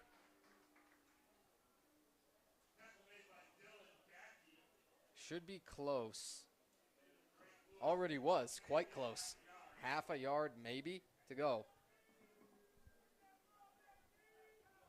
Closing in on the end of the third quarter. Clock shows 42 seconds.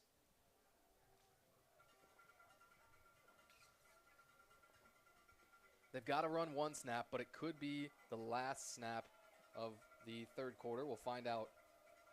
Third and really short. Garrison walks up. Hornets sending pressure. And a false start. Back them up. Third down going to be a whole lot more difficult now. Maybe 6 yards to go.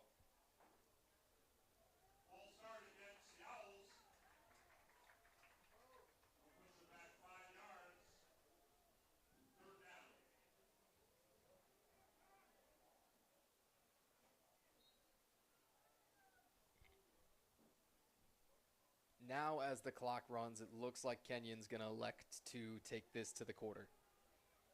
Would have had a chance if they chose to get to the line, run a play.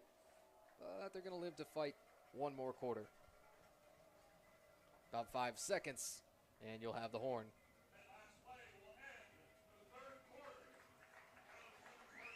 Everybody throwing up the four fingers on one hand, showing we got 15 minutes left to solve this thing. Kalamazoo defensive coordinator Clay Whitehead out there, he knows it too. He was shouting the entire way down the field as they flip sides. One more quarter to wrap this thing up, 21-7. This is, if all of these defensive numbers hold up, this could be Coach Whitehead's magnum opus with this defense, truly. The numbers have started to creep up a little bit, but right now, Kenyon's run 49 plays on offense. That's a ton, especially through only 3 quarters. 186 total yards, obviously, low number. 3.8 yards per play, fabulous, unreal. Kalamazoo on their offensive side has actually gone a little bit under that, but they've run 51 snaps of their own. They're at 3.5 yards a play. It's just a tight one all throughout. The 2 interceptions for Kalamazoo have been by far the difference. One was the pick 6. One led to the touchdown drive where the Hornets got the 4th down conversion. Nichols to Hannafin, that was the only score in that 3rd quarter. 7-yard touchdown pass. One more monster 3rd downs upcoming.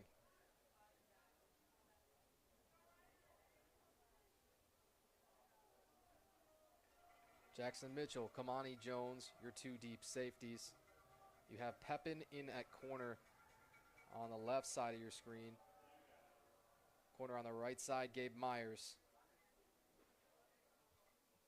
Really a fair amount of experience out there for Kalamazoo now, and of course, every game that you're out there, you gain more. By a couple of games in, you no longer have that excuse of, oh, we're young, this guy is a freshman, a rookie, what have you, because you gain that in-game experience and you get battle-hardened pretty quick.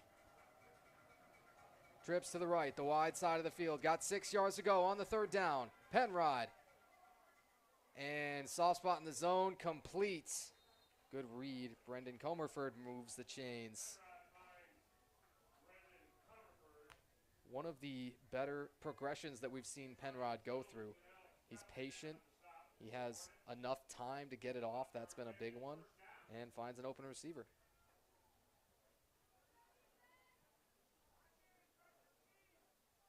It's a little chunk. They gain 15 right there on the 3rd down.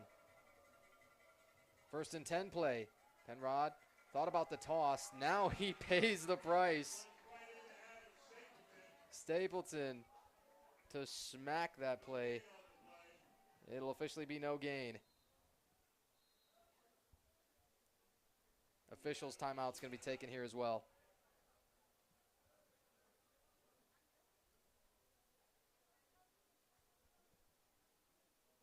Haven't had a ton of breaks to get other updates to you, but we do want to give you one.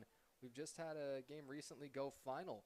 The Hornet men's soccer team was in action with Siena Heights, and Kalamazoo winning in that one 4-2. You had 2 scores from Ben Batrial, one assisted by Henry Plumstead, one by Joey Basil.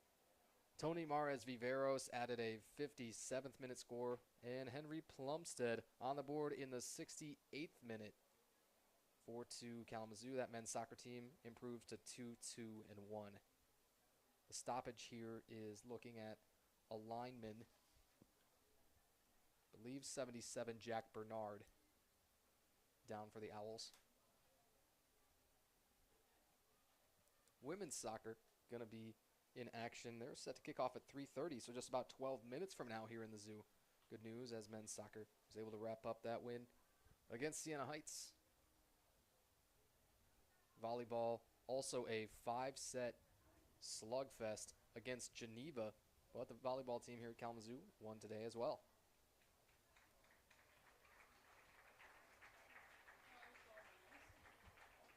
It is actually 71 Trey Rutherford, the tackle coming off. Sophomore goes 6'5", 238 out of Westerville, Ohio. So down 1 starting offensive lineman. Again, how do you respond? That's the question.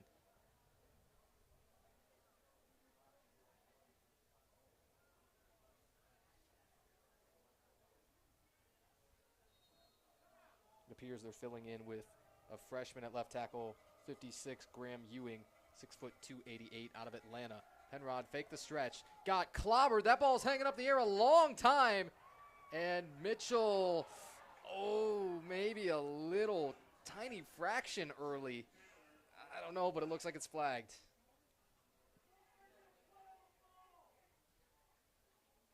And do both players not have a right to the football? It's a tough one if they're going pass interference on Mitchell. It turned into a jump ball when it was not supposed to be, right along that Kenyon sideline.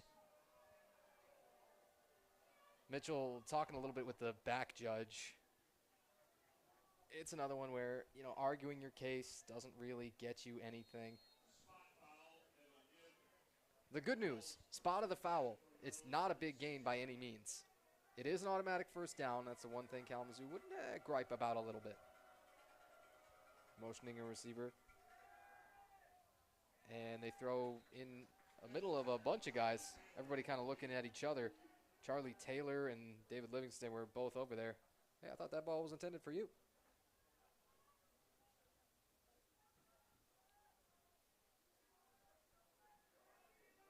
Harmless incompletion on the first down play. 2nd 10 coming up. The front seven been spectacular for Kalamazoo today. Gacky, Janinga, Ballabuck across the defensive line.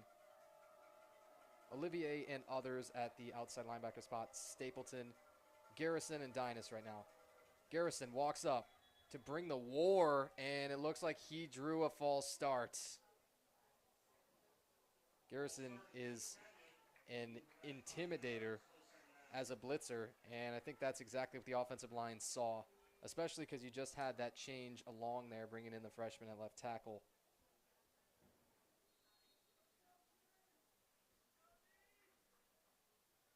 Second and extra long. That's another play to think about, this false start. If this drive ends up failing and they have to punt here, that could be one of those plays that you circled. That you say, hey, this really had a huge impact on the game. Penrod to throw out of the backfield, complete for Lewis. Spins, and Dynas knocks it down just past the original line of scrimmage. 3rd down, 8.5 maybe.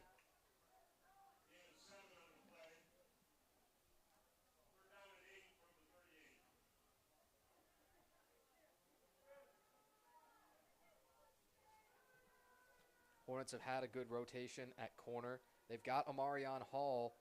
He's the corner on the left side of your screen. Hall's already got the pick 6 today. He'll likely be one-on-one against Dylan Carlquist deep. Penrod looking the other way and complete, threaded into Charlie Taylor in a small window. Brandon Speed in the coverage there. Speed's a junior. Another one of the slider corners, goes 5'8", 160. Just got boxed out a little bit by Taylor.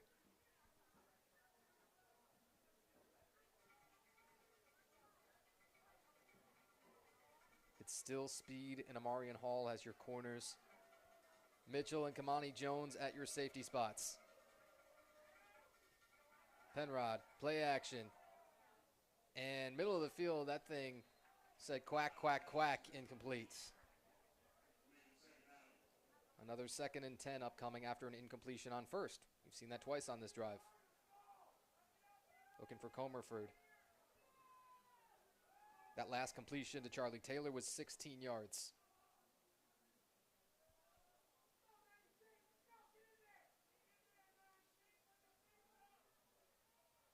Hornets with a long look in at the sideline. The tight end plus the 2 receivers off to the right. They're going to go with Lewis on the 2nd and 10. Ballabuck bounced off, and Janinga was there to shut it down. Ought to be no gain again. The number of plays for 0 or no gain, or negative gain rather, have been stacking up for Kalamazoo, and it wasn't just this game. It was also last week against Austin College. That is huge, how well the defensive line has penetrated and it's mostly just physicality. It's bringing that war and refusing to ever get moved off of your spot.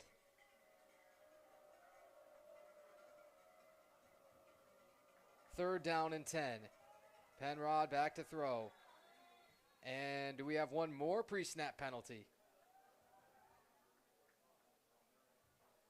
Oh, a timeout just before the snap.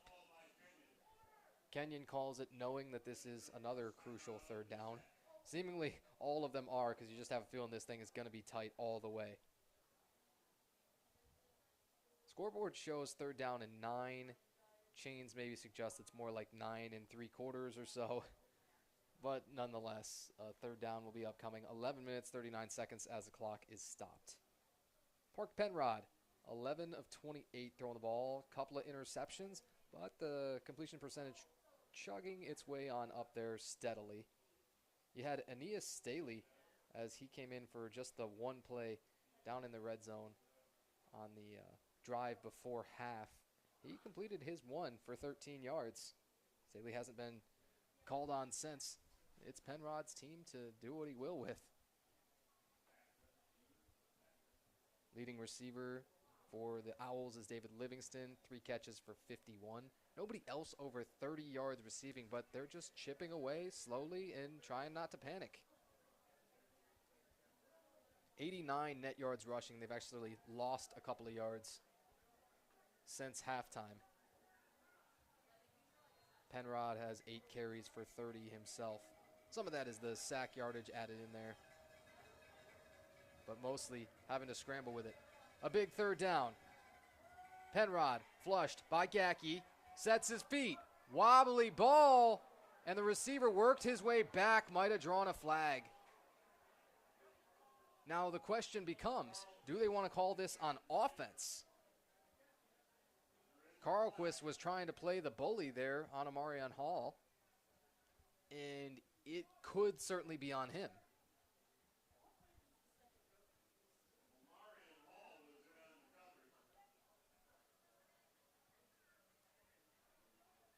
If it is an offensive pass interference, you could see this penalty declined. Jalen Bowles swaying in at safety for Kamani Jones, and Gabe Myers in at corner for Hall.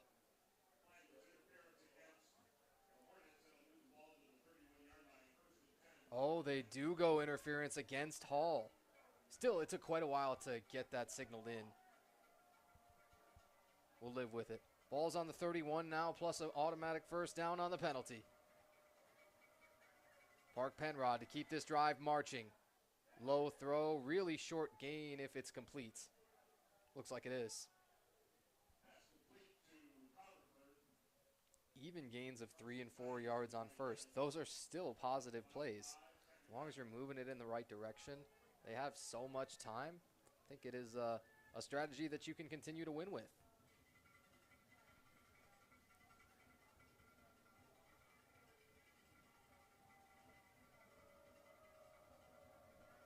Noisemakers out in full force still.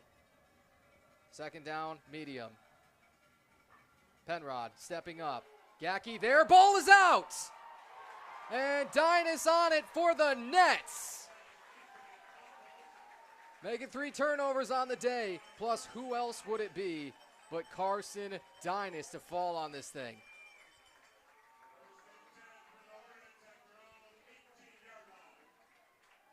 Hornet offense coming out at the 18, 3 turnovers on the day. That's a weekly goal. Every single week around here, if you force 3 turnovers, difficult to lose a football game.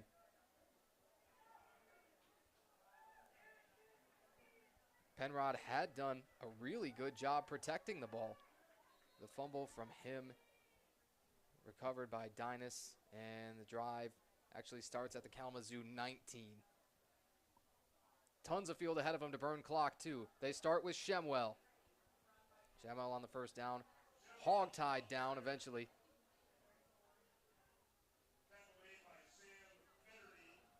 Carter Main, the center, a little bit slow getting up for the Hornets. Back on the ball. Timeout. Another member of the Owls is down up front. We'll see if we can figure out who it is in a moment. Melion would probably be the biggest loss of all. Physically, in terms of the size, but also in terms of the importance to the game. Just getting stretched out, and I believe it is Melion. Kalamazoo offense getting a little built-in timeout here.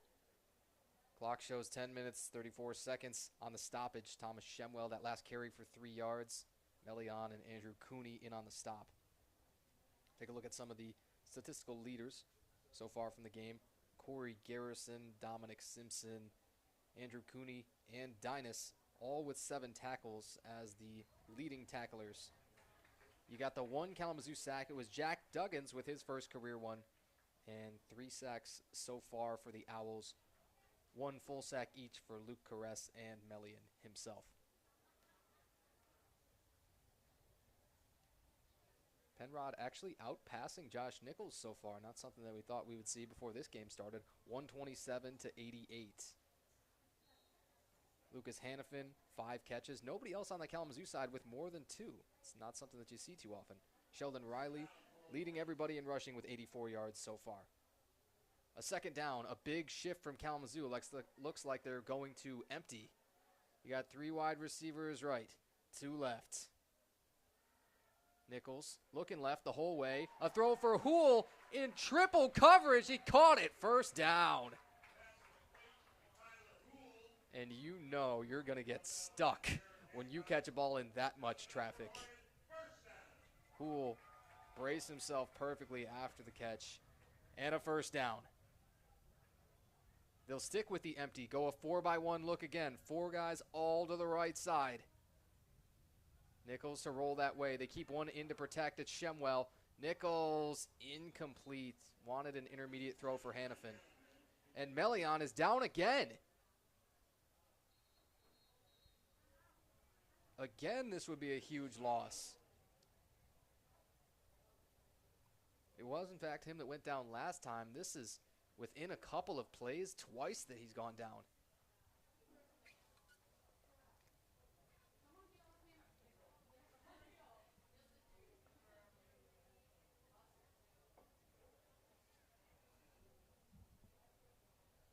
If we were writing out the stories like an author, we could not do it any better than what this game has offered us. 21-7 is still the Kalamazoo lead, but they've had no chance to pull away and really shut this thing down. Hannafin's the leading receiver, 5 catches for 40 yards. He has that touchdown from 7 yards on the 4th down play. That was huge. The last catch from Houle was just his 2nd. Went for the all-important first down. And Melion is up. But as he's off the field, these are crucial snaps where you would love to have your top defensive lineman.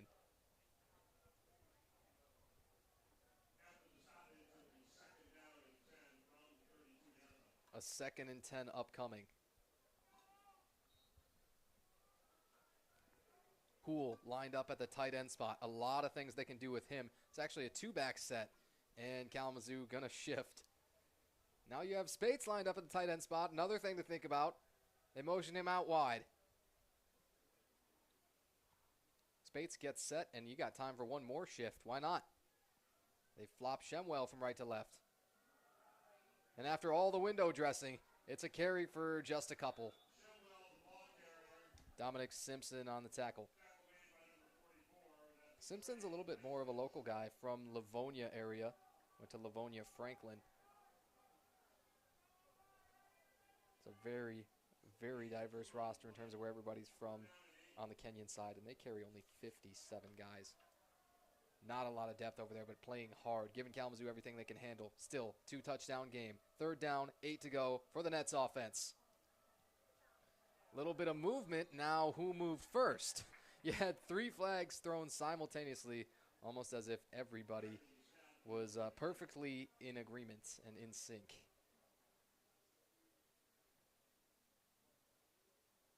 And we wait for the enforcement. Kalamazoo was a 500 team this past season, 5-5 overall. One MIAA game, not where they wanted to be there. They are trending upward in so many ways in this program, though. That's so crucial. 2 win improvements the last 2 years each. Coach Zorbo's 4th in career wins here in Kalamazoo. This is year 17 for him. His best team ever put out was the 2018 team. Won their first 7. Finished 7-3. How far can this team, Team 130, go? We'll find out the next 8 weeks and change. Nichols to get it out quick. He pumped. Now he's going to pull it. Nichols trying to reach for the first down. Going to be really close. Hancock had him around the waist, and he might just have saved that first down. Oh, no, those chains are moving. Nichols, a scramble for a first down, just barely. Durbin in at the tight end, off the hip of that right tackle. They go Riley running that way. Riley getting behind the pads. Good run on the first down. Another tackle from Simpson. Riley picks up 6.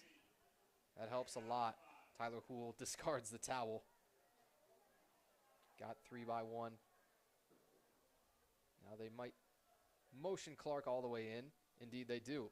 They keep him in to pass protect. Nichols wants to throw it back for Clark. Clark got some room. Nate Clark, first down and more. Big chunk. Clark with a huge play to keep the chains moving.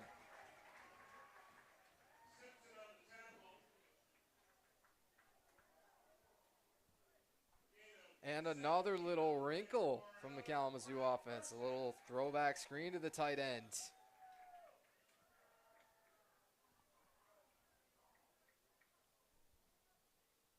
That clock, crucially, is dripping. Coming towards 7 minutes. Nichols pass batted. That thing could have been headed the other way. Uh-oh. Jared Hancock would have been the one if it had been batted up a little bit more in the air. That could have had green grass out in front. After the batted pass, you take a breath and reset. 218 yards total offense for Kalamazoo right now. 237 for the Owls. Very close in that regard. Riley. And right at the line of scrimmage, probably nothing.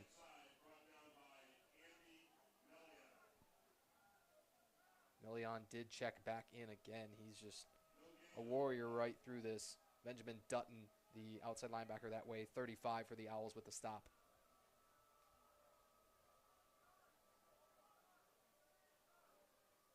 Melion over Maine in that interior. Quick interior pressure could help to get them off the field here on this 3rd and 10. Hornets offense needs one. Nichols to pull it down again. Broke the first couple of sacks. Might have turned that into a rushing attempt. It's close to that line of scrimmage. We'll find out. Now, might Kalamazoo get up to the line here and go with their own QB quick kick? Possibly. You could choose to go for it. That's certainly not out of the realm of what's normal for Coach Zorbo. They're 1 of 2 on 4th down so far. 5 of 14 on 3rd down. Offense is out there, but you could kick from a normal offensive formation. Find out right here. Nichols will quick kick it. And just into the end zone. Spates was the one that had it hung up a little bit longer, would have had a chance. It does net you some field position. You understand why that decision is made there. First down could have helped you burn a little bit more clock, but still under 6 minutes. Ball game is going to be in the hands of your defense. Tanner Smith had the last sack. Now, I thought there was movement.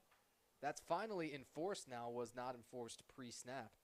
So the question is, if you move Kalamazoo 5 yards closer, do they then decide to go for it? You probably wouldn't even consider punting now with a 4th and manageable, insofar as any 4th down is manageable.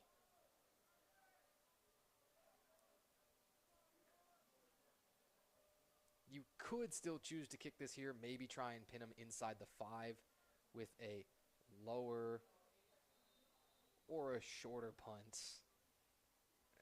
Timeout is called first, so we won't know yet. I'm personally on the edge of my seat. I don't know what the decision is here. You could even think about a career-long field goal for Emory Roberts if you wanted to. Emory Roberts is a guy that really believes in himself. We ask players about their goals before the season starts here, and Emory told me one of his personal goals is 75+% on field goals. He's off to a good start. Had the one blocked earlier today, which doesn't help. Makes him 2 out of 3 on the year.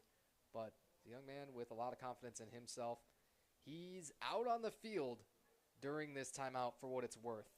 Kalamazoo might be thinking of trying this from about 41.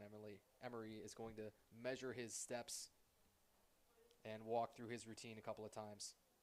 His favorite football memory, making his first field goal in high school. This would be a career long in college, and the difficulty level vastly bigger.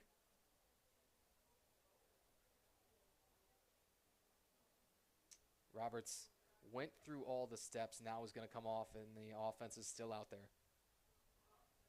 Hornets will elect to go for it. Cody Wrigley, Andrew Munger, Carter Main, Marley Barrow Bell, and Travis Shemwell, your 5 up front. Seen this before a couple of times with the front. Everybody's standing up for the Owls.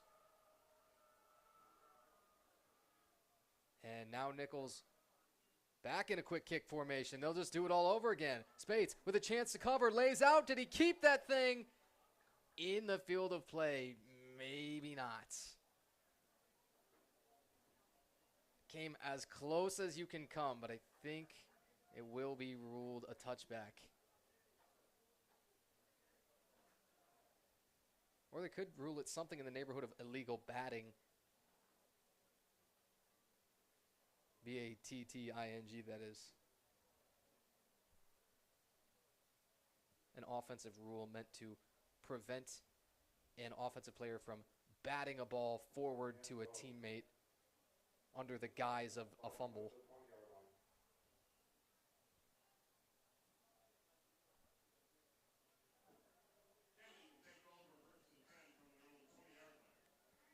It will be ruled touchback. I think they're going to say that Spates was in the end zone when he made contact with the ball.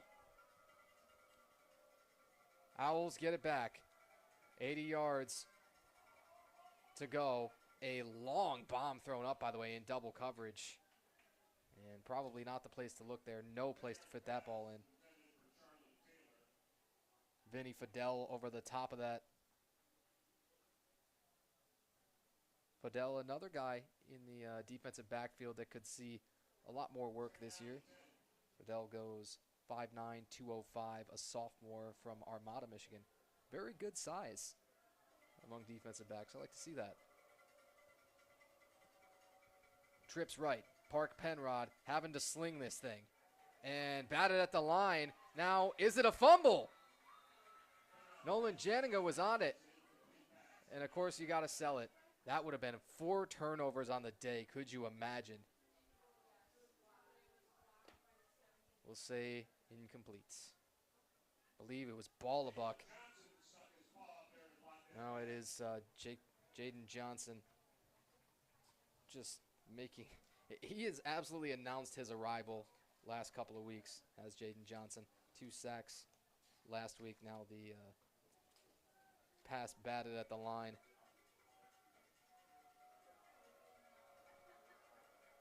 Third down, 10. Owls feel the time running out. Johnson gets in there, breaks it up, and it's picked off! Stapleton with another defensive touchdown for the Nets. An assist into a dunk as Stapleton just put the dagger in it. His first touchdown here in Kalamazoo. 2 pick sixes. Where were you on the day that Kalamazoo pulled down the 2 pick sixes? Will you ever forget it? 3 touchdown lead. Emory Roberts to add another.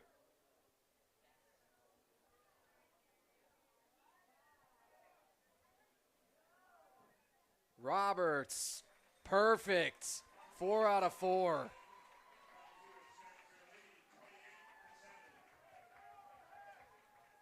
Jaden Johnson and Adam Stapleton combined. It's ruled only a 6-yard touchdown, but those all count the same. Adam Stapleton had done almost everything else in his time here in Kalamazoo. It was time to get him a touchdown. Senior from Detroit Jesuit High School, Grosse Pointe Woods. Biggest play, again, probably of his life. 81 tackles last year, added 1 sack, a forced fumble, 6 tackles for loss. No better time for a first touchdown and a first interception.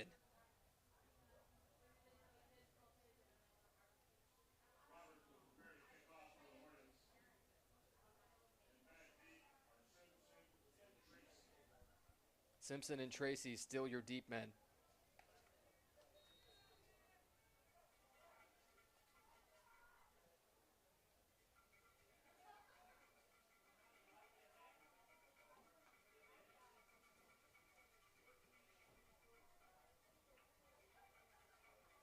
Emery Roberts, 4 of 4 on the extra points, had the 1 field goal blocked. Kickoffs have been good, had 1 out of bounds. Everything else pretty deep and forcing them to return it. Return just shy of the 30 maybe. Little bit of a plus return from the touchback spot. Raymond Cargill in on the special team stop. Special team stop, along with Lance Wolford. Wondered for a moment if Wolford would pop right up. He took a moment, but he's all right. And, of course, you get the points when you're reviewing that special teams film for the tackle on the kickoff.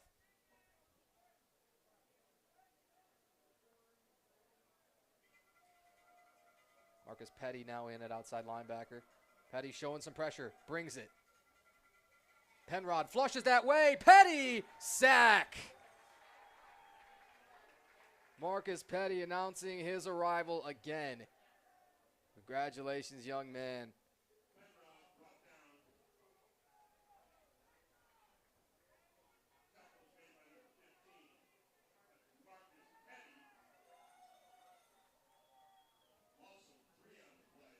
Sack for a loss of 3 yards. Park Penrod. Odds getting slimmer and slimmer, but he's got to keep chucking it. Penrod, speed out, complete. And a shot from speed at the end. If he kept him inbounds especially, that is a fantastic play. Hornets make a full wholesale change, a fire sale. A chance to get a ton of bodies into this game, a ton of younger guys getting experience and making impact plays.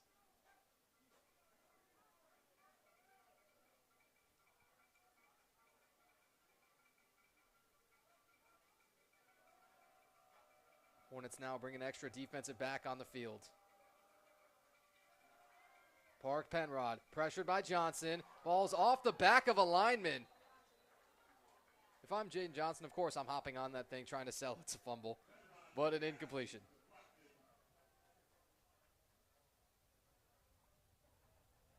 Kalamazoo, a chance to completely slam the door, and the punt unit's out too.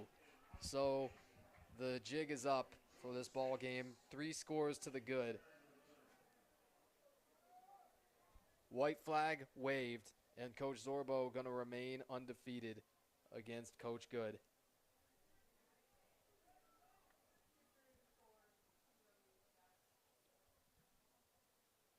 Penrod's punt. Took another one of those bounces he probably wouldn't like. Cost them a little bit of field position. Down by 24, Nolan Dirks. Hornet offense has 3 minutes, 43 seconds to try and run this out. Probably going to still see most of the number 1 unit offensively. They've rushed for 102 yards so far. Had to grind it out with 3.2 yards a carry. Nothing has come easy today. In the end, it's going to be all about the defense, all about the turnovers. 2 defensive touchdowns.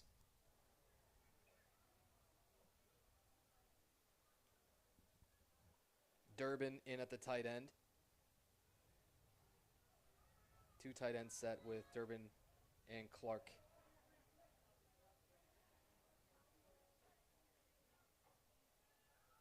They're going to turn to Thomas Shemwell to try and run this thing out. Shemwell, reasonable carry here on the first down. Andrew Munger, again, a little bit slow to get up. Munger from that left guard spot. Been brawling, been mauling people. Has high expectations of himself and the team. He says he wants to be a top 3 scoring offense in the MIAA. He wants 7+ wins this year. He absolutely wants to beat Hope College. Understandable. Munger's come in. Ever since he's come in, he's played both ways, offensively and defensively. He's started at nose at different times, especially during his sophomore year, and can play a number of spots along that O-line. On the second down carry, Nichols with a late give. Piles moving a little bit with Shemwell, but you could... Oh, a flag out at the end. Nichols might have sold it.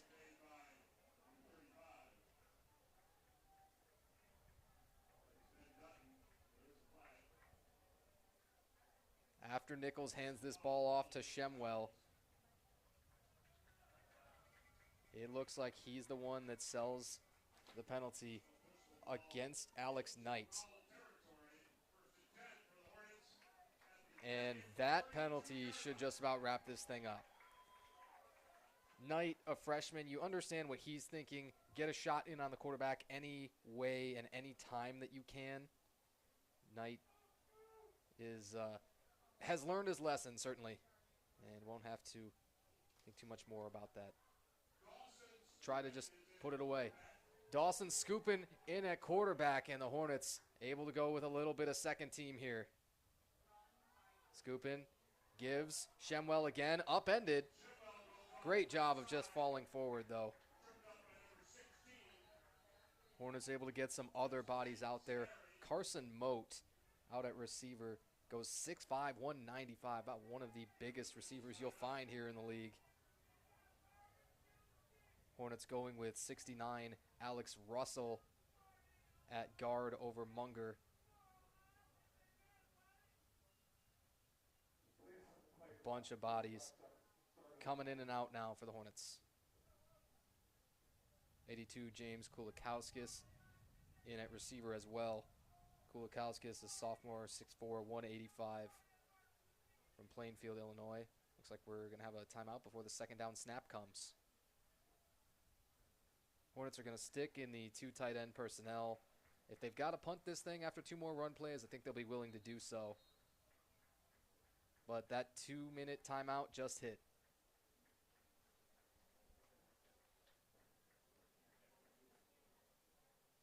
Thomas Shemwell has been the back trying to run it out so far. Kalamazoo now at 111 yards rushing. The yards per carry is almost exactly identical between these two squads. 3.2 each. The total yardage in the end is still likely going to favor Kenyon by a very, very small margin, but still 64 plays run each at this point. Exactly the same number of plays run so far.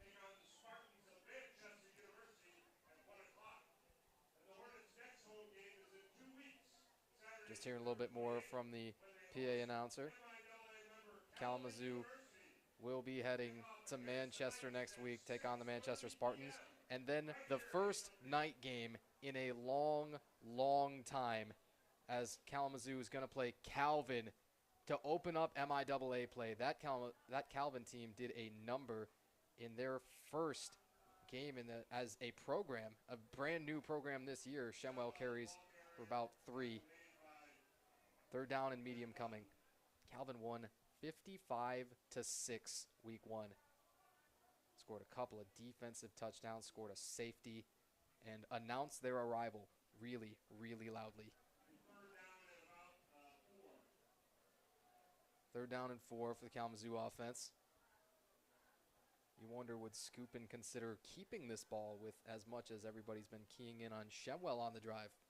That could be a fun way to run it out. 3rd and 4. Give one more time for Shemwell running behind Cody Wrigley. He dives forward. First down, exclamation mark.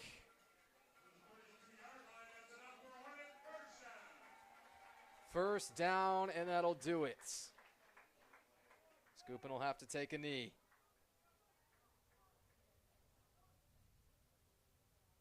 Depending on how much time that they determine is left, will determine if it's 1 or 2 snaps that they've got to take. Scoopin gets a great look at the play clock out in that far end zone. Game clock's under 40. So final snap. The best formation in football. It's victory formation. 28-7.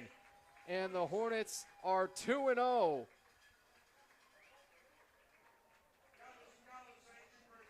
Where do we even start with the Kalamazoo defense? 3.7 yards a play is all they allow. Under 100 yards rushing. Kenyon gets 94 rushing on 29 attempts and 3 interceptions of Park Penrod. 1 taken to the house by Omarion Hall. 1 taken to the house by Adam Stapleton. First career interceptions and first career touchdowns for both of those guys. Kalamazoo on offense, not stellar, not as explosive as they were week 1, but Sheldon Riley's 45-yard touchdown on their first offensive possession really put Kalamazoo ahead and set the momentum. Defense truly did the rest all day long. 2 defensive touchdowns. Been a long, long time since we've ever seen that. And what a thrill this game was. 5-5 is a mark to beat from last season. You know Coach Zorbo not satisfied with that by any means. You now get 7 MIAA conference games with Calvin joining. Those will be in 2 weeks when the MIAA opener starts. Guess who's going to be back there with you? Me. 6:30 p.m. 2 weeks from now here on Angel, Kalamazoo and Calvin for the first time ever, and it's a night game. If you don't like this, do you like football? I question. Just a couple more quick things to wrap up from today. Park Penrod finishes 13 of 34, 3 interceptions, 130 yards. Backup Aeneas Staley completed his 1 for 13 yards on a big 3rd down to move the chains. Josh Nichols has to battle through, ends up 14 out of 29 for 115 yards and 1 touchdown. Lucas Hannafin catches the 1 Kalamazoo touchdown through the air. 5 catches for 40 yards. Ends up being the leading receiver, and nobody else on the Hornets with more than 2 catches. Sheldon Riley, 15 carries, 89 yards. That's 5.9 yards a pop, and the long 45-yard touchdown run. Shemwell fills in admirably as an RB2. 8 carries for 21 of his own. Nichols carries 34 times and had to grind it out. Netted only 3, but again, part of that, the sack yardage. Riley, 1 fumble recovered by Kalamazoo. Corey Garrison and Carson Dynas, 7 tackles apiece. Dynas with the fumble recovery was the 4th turnover for Kalamazoo on the day. What a day it was, and what a start to the season. 2-0 for Kalamazoo. Thanks so much for everybody that's joined us. These Kenyon Owls are going to fall to 1-1 on the season. Coach Ian Good has his team on the rise, but they met a Kalamazoo defensive buzzsaw today. We wish both teams good luck going forward. And again, in 2 weeks, we'll be back with you. Hear from Angel next week. Kalamazoo on the road at Manchester. Tanner White with Kalamazoo football. Thanks so much for joining us. Here as the Hornets improve to 2-0 here on Angel.